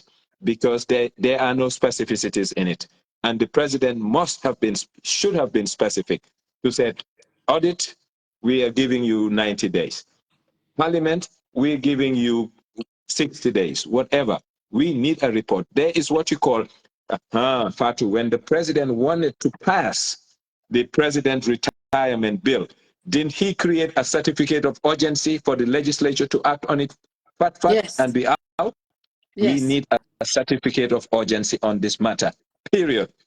The president cannot have his cake and eat it. And you cannot insult the intelligence of Gambians. We are not stupid people. We see where you're landing before you get there. But sometimes when you treat people that way, you end up being the one day looking the other way. And what he said is very ambiguous, and we need timelines. And I think whatever response we're coming up with, the president need to give us timeline. Then everyone will be calm. Then I will support the youths and tell them, please, let's wait for the outcome of this. But if you give me an open-ended assignment, I am at my own leisure to give you a report. But if it comes with a certificate of urgency, it will be clearly spelled, this report needs to be provided within this X time frame. So that means everyone will be sent into a hotel. They will give them leave from their daily jobs. They will be working on that, leave there until the report comes out. And for national security, that's what this country should do, because we are all taking a backseat waiting for an outcome, but that outcome needs to have a deadline. Madi, the president is calling for calm. He's calling us to be patient and wait for him and to act on the recommendations and the report of the audit and the National Assembly inquiry. Well, I think the issue of the calm is misleading. You know, I think that is misleading. I mean, the youth have demonstrated that they are peaceful.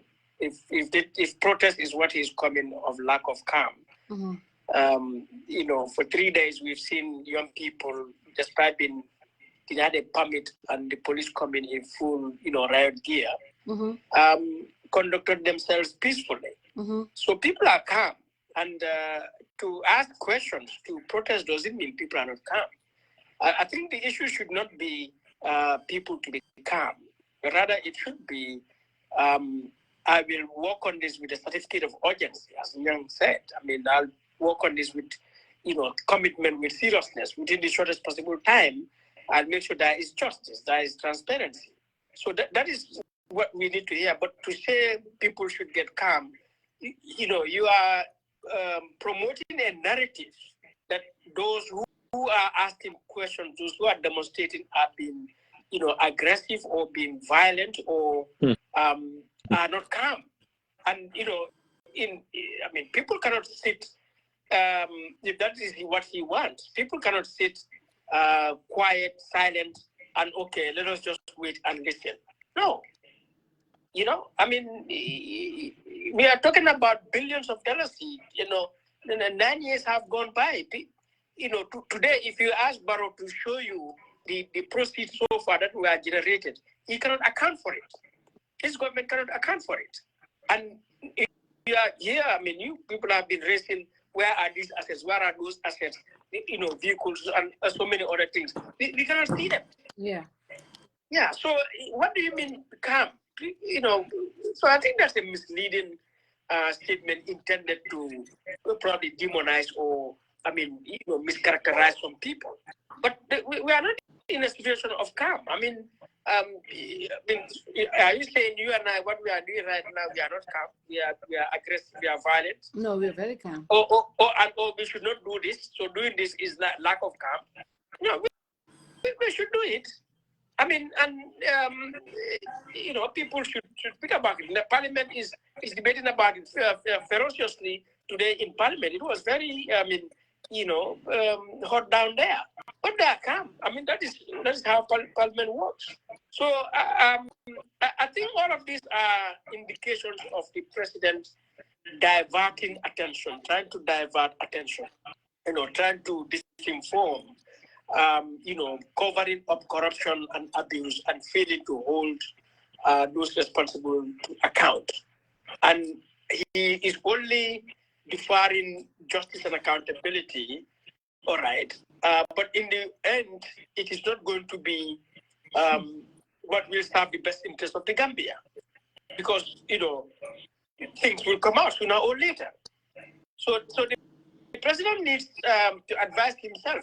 I think what is showing, I mean, either he's not getting proper advice, all right, or, the advisors are misleading him, or he lacks the capacity to recognize good advice to be able to advise himself, or he just lacks the courage, the conviction, to see justice, to see the truth and embrace it, which is why I said he lacks the intellectual and the moral capability to lead the society, because as a leader, you have to have the courage, and to have conviction is a moral and intellectual acquisition capacity, because to be able to see the truth and accept the truth is intellectual, but also it's moral.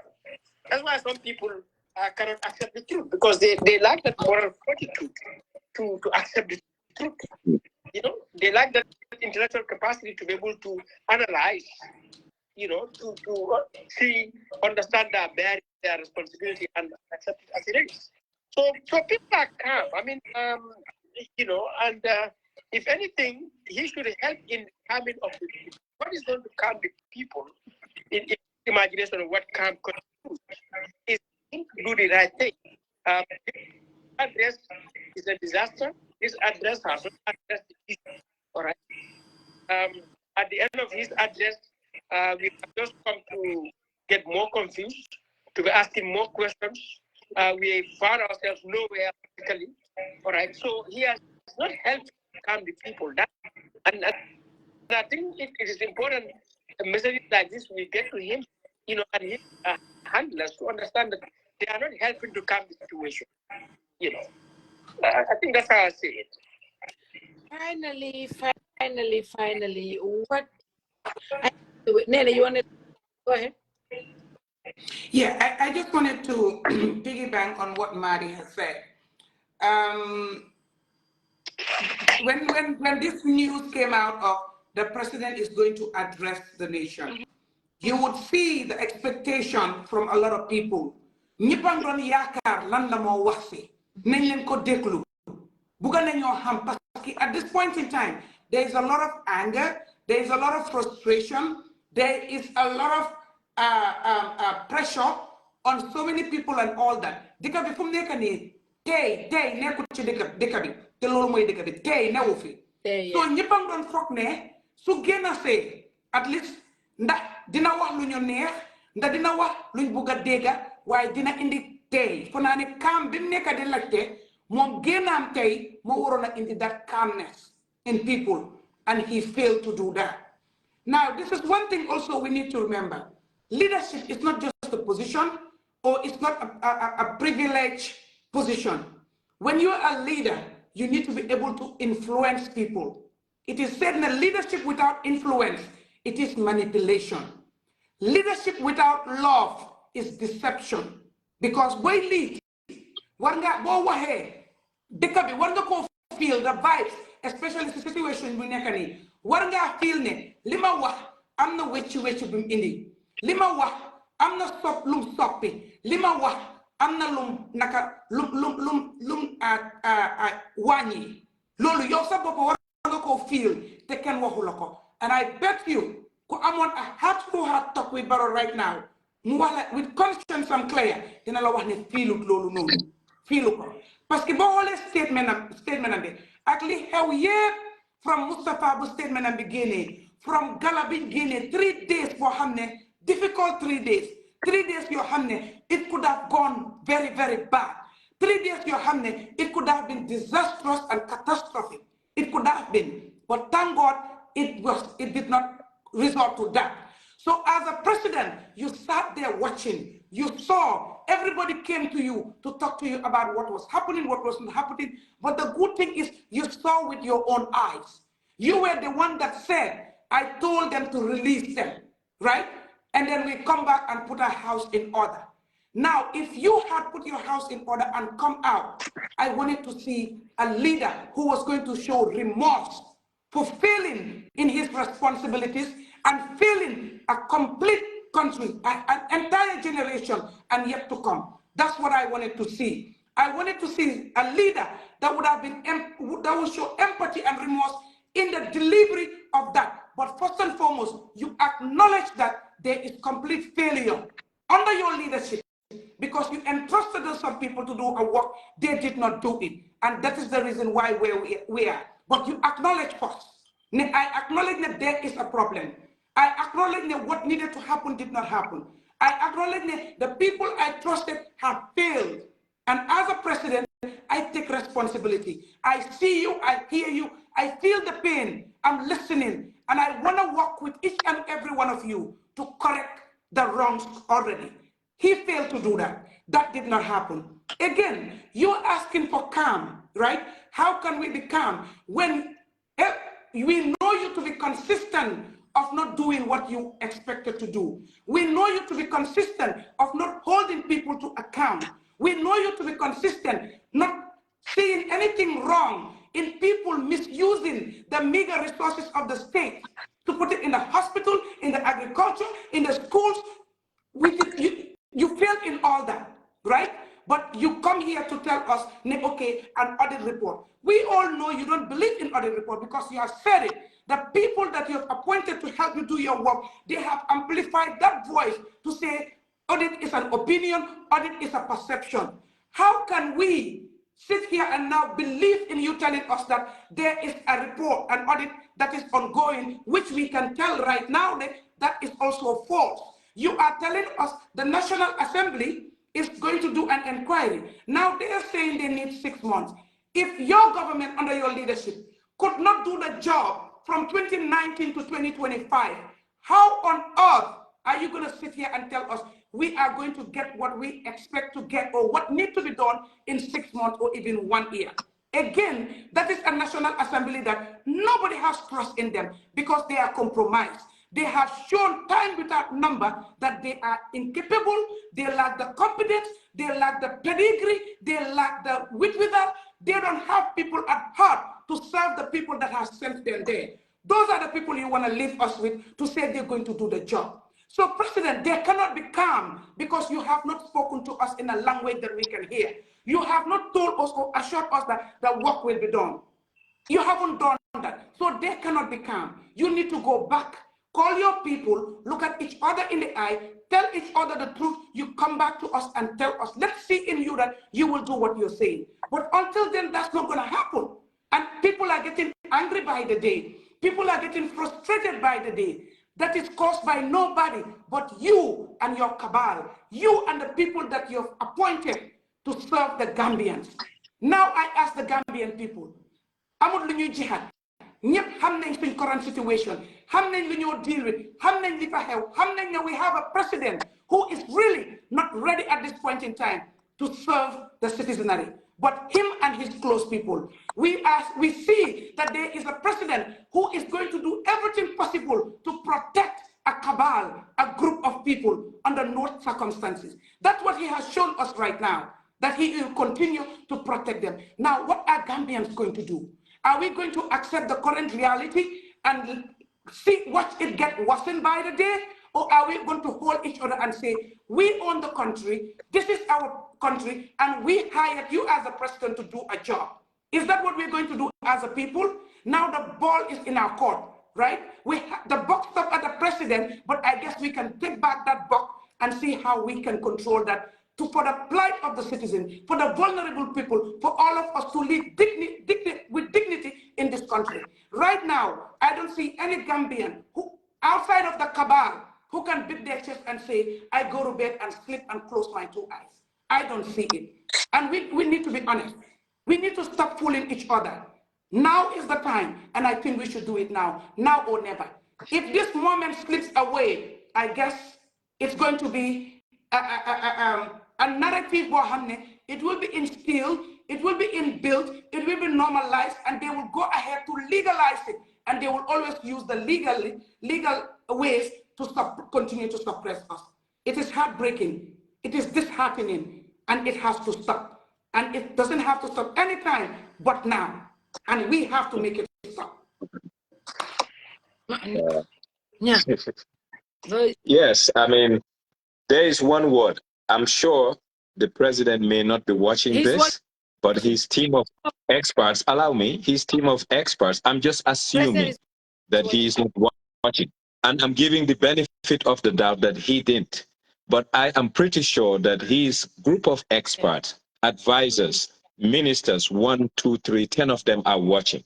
I want them, before the president sleep, one of them to call him and just tell him that they watch this and they just heard one word: magnanimity. To err is human, and the president should be magnanimous enough to say that we've made a mess. But since we've made a mess, we owe it to the Gambians to correct the mess. And correcting the mess starts with assuming responsibility. And assuming responsibility starts with remedial actions immediately, not waiting for remedial actions to come outside, inside of processes. Today, there are things at his disposal that tomorrow when he wakes up, he said, Mr. XYZ, Miss XYZ cannot go to work until I find a dead end on this. I want to see the inventory of assets movable and fixed before any auction, and I want to see the transaction receipts of the ones that have been sold and how much they have been sold and to whom. He doesn't need anybody. He can get that done within his team at the State House. Then they will give him a spreadsheet. 44 assets sold, location, price, individual who bought. Then we have the FIU. He can just ask these people who sold this asset 1 month prior to their them purchasing this, were their funds into their account? Did it come there at the last minute? Then you call the Ministry of Justice. I am not seizing, but I'm putting a temporal freeze on this. That will change the perception of the Gambian that he means business. But up to the time he finished his address, me personally, I am not of the view that he meant business. Because if you mean business, he should have taken a U-turn.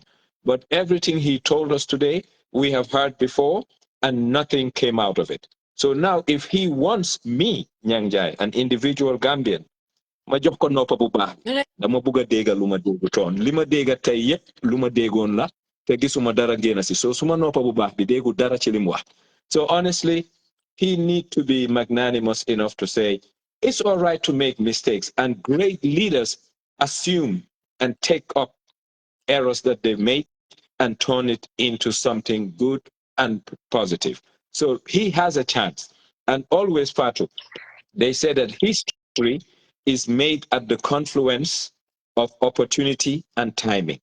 Now, yaga nendila tam doma, ne dode def dara, dode def dara. This is the moment he can make history.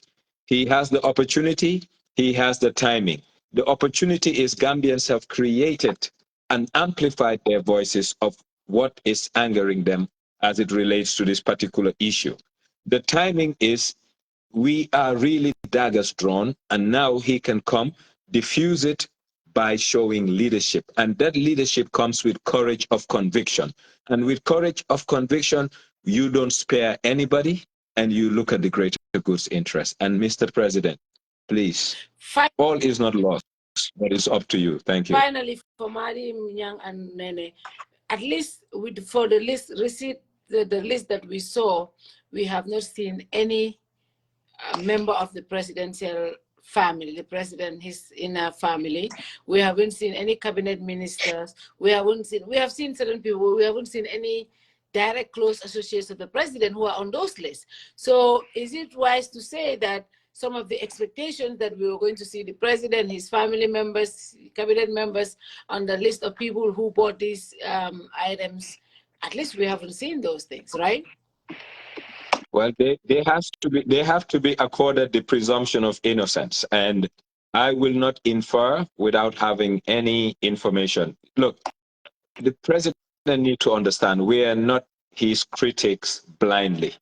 We are his critics constructively. And yes, as the list so far, I will use this so far, as the list implied, I think none of them have been implicated just going by the list. But now, once we do investigations and we can link, look at Senegal. There is a word called pretno. Pretno is when you have someone fronting for something. I'm not saying it has happened, but we should not close our eyes to that because we know that people are not stupid either. So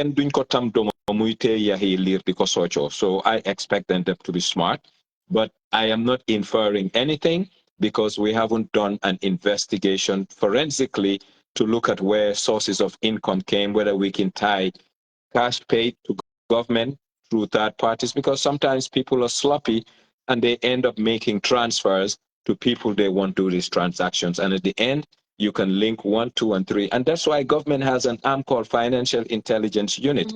And honestly, the president has a lot of tools at his disposal to get to the bottom of it, not only in terms of undervaluation, but also who are behind these purchases.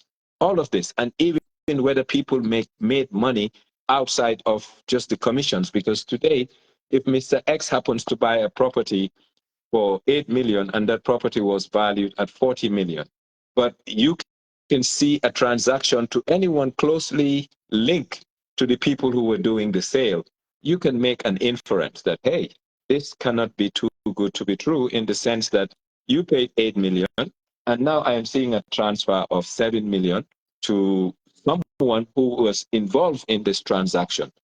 So, but all of this we cannot see or find unless the president wants to open the Pandora's box and widen the scope, but with independent people. Neneh,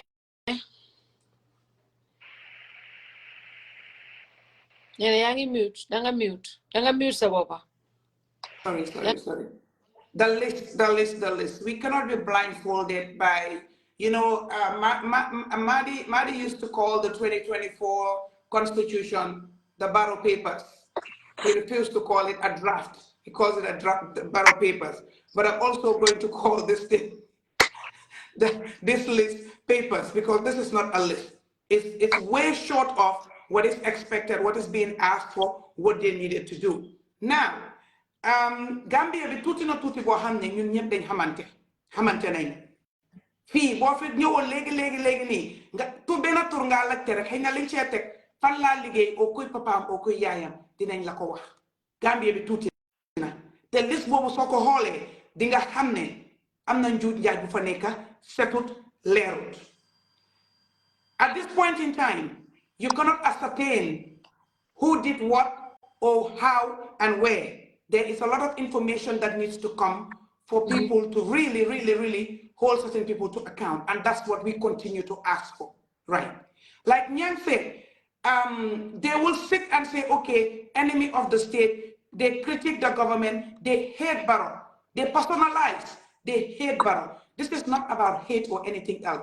Parce que xam nga lan la ñi wax loolu noonu ba ñoo ngemba Barrow di ko dooleel di ko puus bem toog fam toog ñoom nawuñ fa woon fekkee wuñ te li olof di wax rek bañ du bugga lu sotti am borom waaw ku tekki rek am mbokka olof daf ne bañ du bugga jaago bu dégg olof jaago bi xamal ne pexe ma jeex waaye bugga yit du bañ te it li ñuy wax may nit ki doo ko mën a bugga tey nga dooleel ko def fa sa resources sa énergie ak sa lu nekk nga xëy ne danga ko bañ du ne moom ngaa bañ jikkoom ngaa bañ wala doxaleen ngaa bañ te ci loolu lay nekka parce que mënuñ ñoo def suñ lu nekka mu toog fu mu nekka tey ñu xëy ne dañ ko bañ suñ ko bañee suñ boppa lañ bañ parce que ñoo ko jaay ñoo ko fa taaj soo nañ di bàyyi notion boobu bañ jëm kanamam ak defaram moo tax ñuy wax moo tax ñu bañ lanka ne hey duñ noppi dañoo continuer du bañ you understand yàkkamti bu mu tax a def Barrow mu def loo xam ne waru koo def parce que ëllëg dina ñëw. He's a fan of saying my legacy. But if you ask me, he has not even started building his legacy.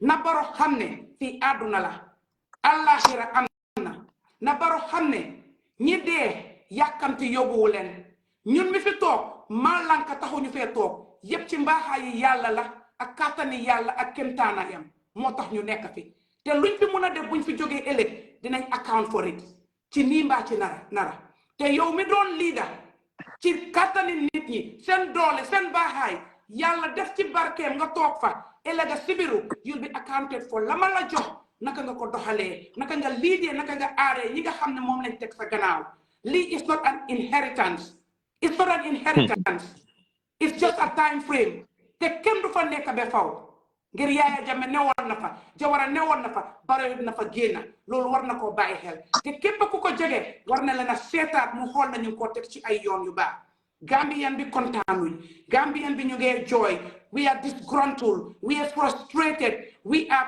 pained we are tired this is what is going on in majority of the Gambians of course waxuma people ñi nga xam ne they lack conscience waxuma people ñi nga xam ne amuñ integrity waxuma people ñi nga xam ne gomuñ seen boppa mënaluñ seen boppa lii xew daf leen neex parce que moo tax ñu xew moo tax nit ñi di leen wax in the absence of what is going on they will not be relevant they will not be known and nobody will talk about them ñooñu waxuma leen ñi am xel ñi dégga ñi ragal yàlla ñi am yàlla di dox ci jëfini yàlla ñooñu lay waxal nañ bàyyi suñ xel nañ leen xoolante ñu waxante dëgga what is happening is not good and cannot continue. It cannot be business as usual.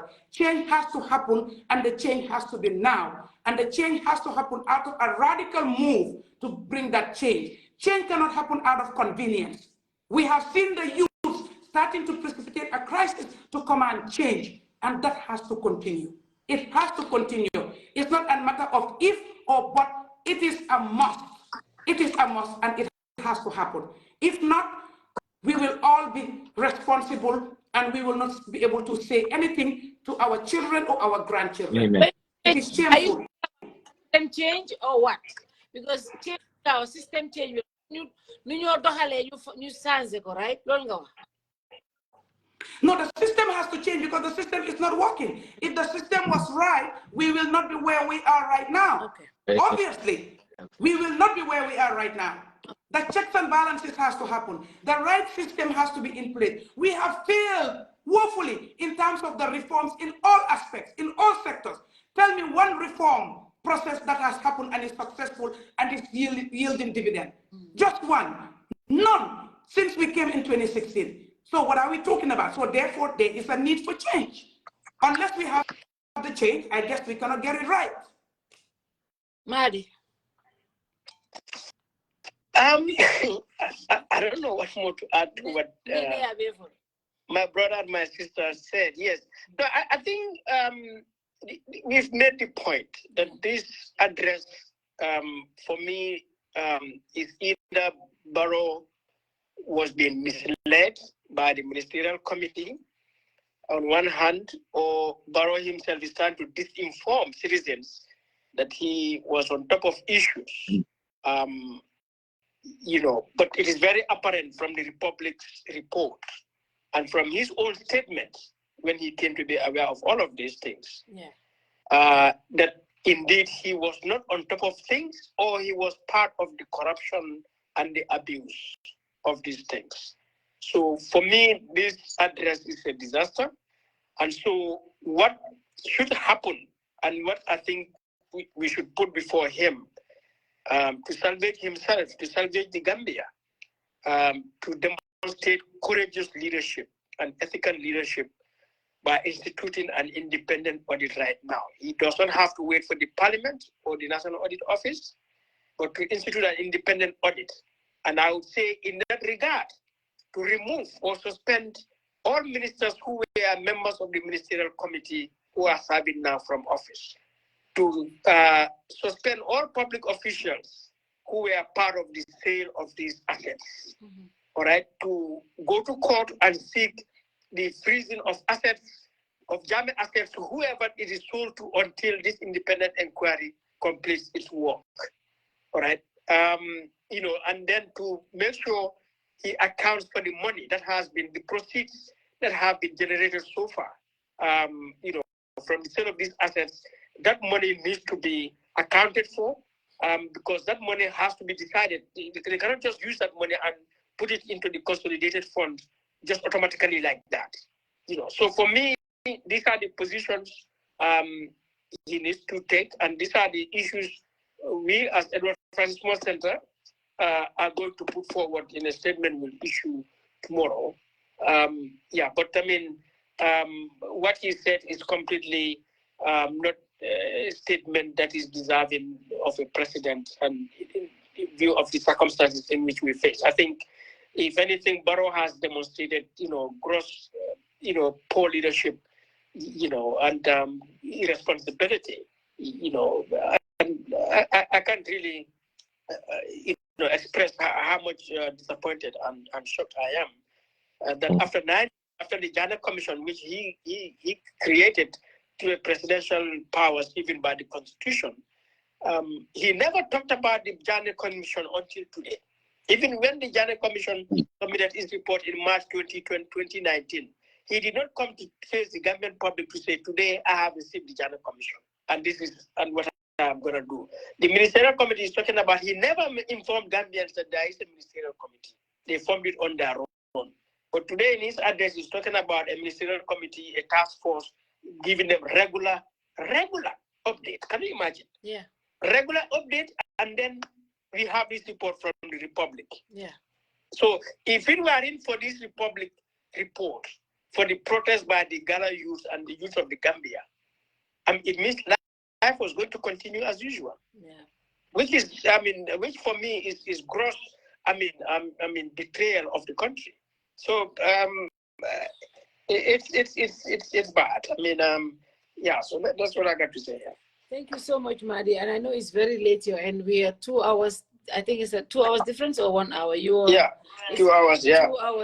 It's almost like 1:24 around your end. It's very late. Yeah, we want to thank you, and we'll let you go. We look forward to the statement from the Edwards. Thank you, Madi. You guys have been doing an amazing, giving us updates and the support that was given to the gala members. Thank you. The foundation is doing an amazing job. Thank you so much. Thank you. Hopefully we catch up tomorrow. Thank you so much. We have not started yet.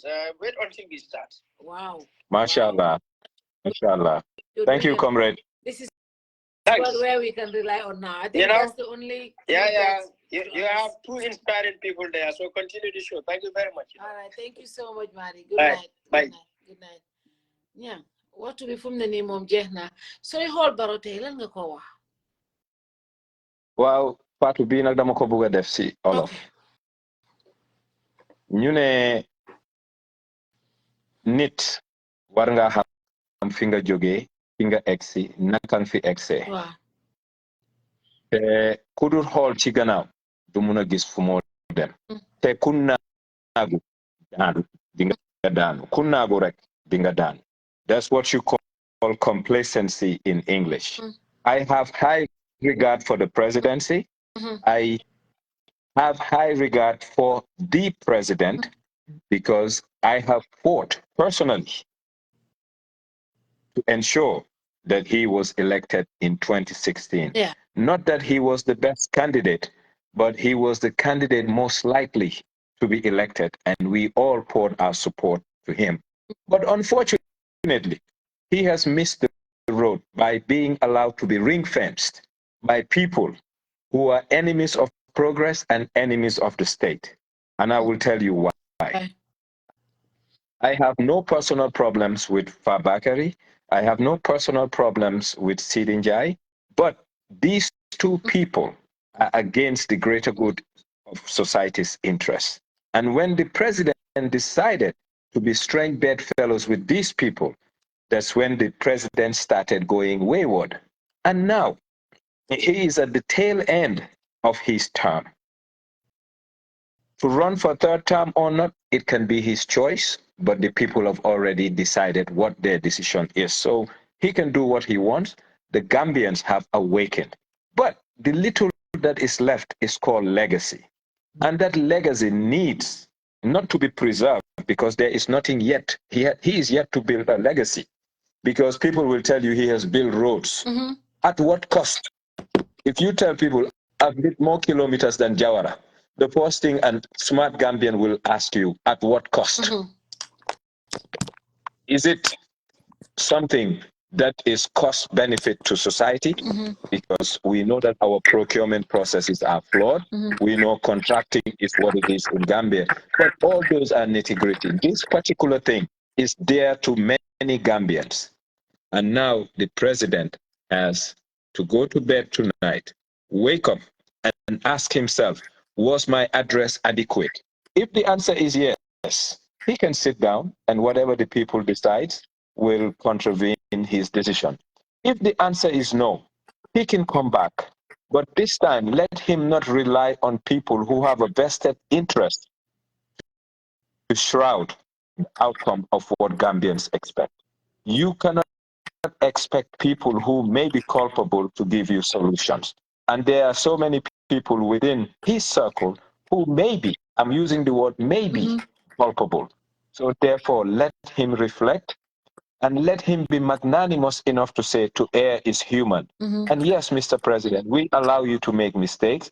And yes, Mr. President, we will even respect you more if you own up and make a U-turn, rather than act in defiance and act in buying time. Because his whole statement, he didn't give us anything that is showing us a time frame. And that's why I am not accepting it. Thank you. Thank you, Nene. What's your message to the president? And you mute. And you mute. Okay. I believe that the issue here is it's not only calm. It's a matter of whether people believe what the president said he is going to do. Because that is very, very key. If people believe ne linga wax ding ko def mun nañoo dal ñu xaar. Again, there is no timeline here. A lot of the things are just vague and open. At this point in time, am na noo doon waxee ak nit ñi nga instill hope ñu amaat yaakaar ne comme que wax na lii jox nañu time bii nii nañ leen séntu because booy séntu nga gis fa ngaa séntu booy dem nga xam fi ngaa dem di nga sawar waaye fu mu nekk dafa mel ni ki mu ngi ñoo laaj nañu let's get on the journey, but he did not tell us where we are going for us to ascertain how much time it's going to get us to get there. Loolu it lu métti la te I'm sure ne in the absence of that can be more like that, it will be difficult for him to see that. You understand? It will be very, very difficult. Again, I said, nit ñi óoluwuñ ne lim wax dina ko def ngir ne li olof di wax rek ku la dig naka ku la jox ndéewo bu la diggee añ nga war koo gëm te loolu new fa. Parliament bi man I've always said it. I thought the 5th legislature was bad, but when the 6th legislature came and started, I was like, okay, this is the epitome of bad. Right, and they have proven it time without number. Nyang and Madi have spoken here. So many reports, so many inquiries that are still not conclusive, and they just go ahead driving their Prados, acting like life is okay, nothing is happening. They were not the ones that initiated this. It had to take immense pressure and cry from the people for somebody to go out there and say, we are summoning or we are putting a motion for an emergency sitting or whatever inquiry. Again, I believe that is a setup. I believe that was a cooked up thing to shock people and make them look like they're doing the work. It has never happened. We have seen so many pressing issues that they could have done that, but of course they will do it on things that serve their interests, and their principle. So on this one, I cannot sit and believe that them starting up this inquiry, it's all good and everything else is going to be cool, unless it happens. I don't believe it's going to happen. But let them also try to prove people wrong, because if you do a poll right now and ask people, how many of you believe that Barrow is going to act in the so-called audit report, which doesn't exist? And if the parliament finish and there are recommendations, Barrow is going to act on it. If you do a poll, I'm sure you'll be amazed of what the results are going to be. How many people believe that something is going to happen? Because nothing has happened in the past. So we are at a point, Bohamne, the pressure does not need to go down on our representatives. The pressure does not need to go down on our government, led by Adama Barrow, and people need to understand this is not about party. This is not about Gala. This is not about Mustafa Swandi. This is about Gambia. And everybody need to look at it as Gambia. The name of this should be Gambia. The color should be red, white, blue, white, green. The sound should be Further Gambia, our homeland. Amen. If we love to see it that way, then we ourselves, we have failed and we have nobody to blame but ourselves. Thank you. Thank you so much. I think that's where we're going to draw the curtain. The color should be red, white, blue, white, green. And with that, we are going to end this broadcast. Just like Neneh said, this conversation will continue. We will continue conversation. We have to continue holding them accountable. We want more transparency. We want to see the report. We want to know what happened to the 200 plus properties. We want more answers, and hopefully the more we ask, the more we will get. So let's continue talking. Let's continue the conversation on all the platforms and different levels, at our homes, at our platforms, and everywhere. And let's ask these questions. And I think with that, government will give us more answers. Thank you so much, Nyang Njie. Thank you, Neneh.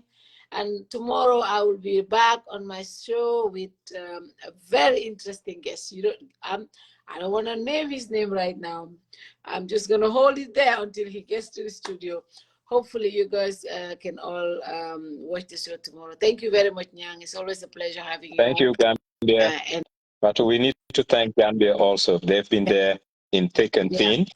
And honestly, this could not have happened without Gambia. Yeah. And also, I just want to say this, even though we have closed. Yes, go ahead. Whether we like it or not, there is a new face of Gambia that's emerging. Yes. And there's a new crop of leaders that are emerging, both in the civic and in the political space.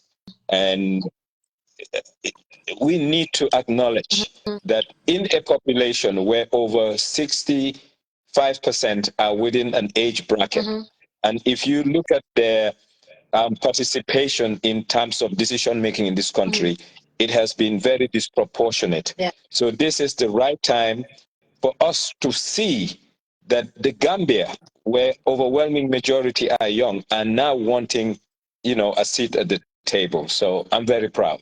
Thank you so much. Thank you very much, Nyang, and to all of you watching. Thank you. Thank you, Neneh. We thank you all for watching. Thanks, Nyang. Thank you. All right. Thank you, Uncle Nyang.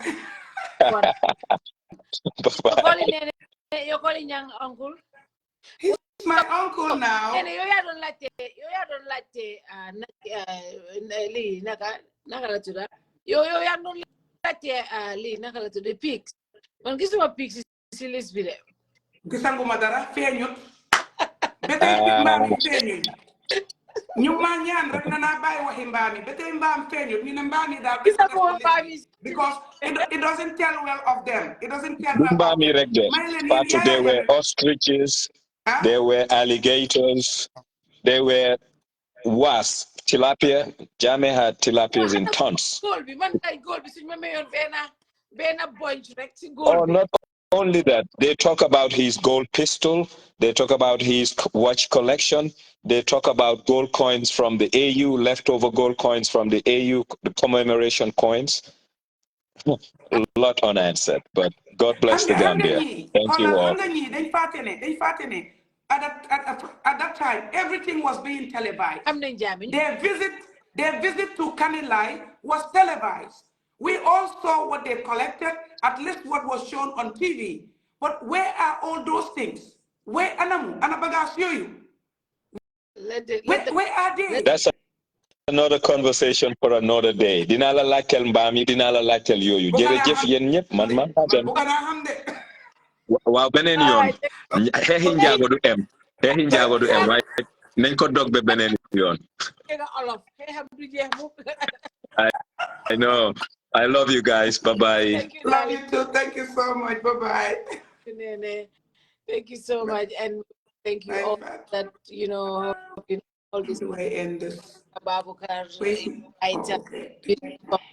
and all of you, and all of you who have been sending us stars. We really appreciate you all. Thank you so much.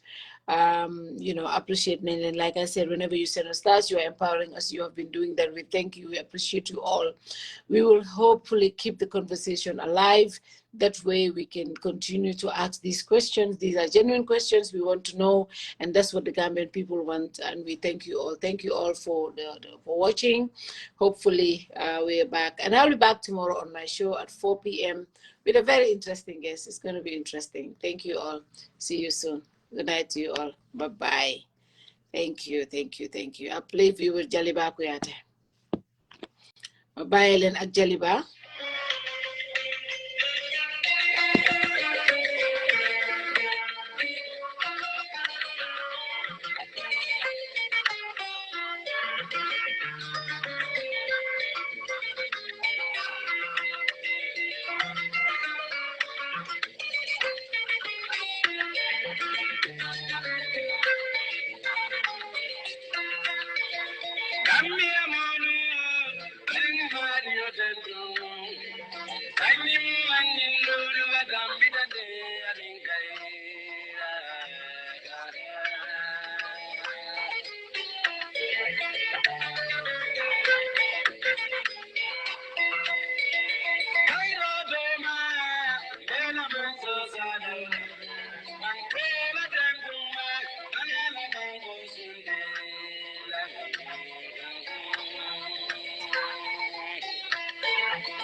Thank you guys. I'm gonna end this here.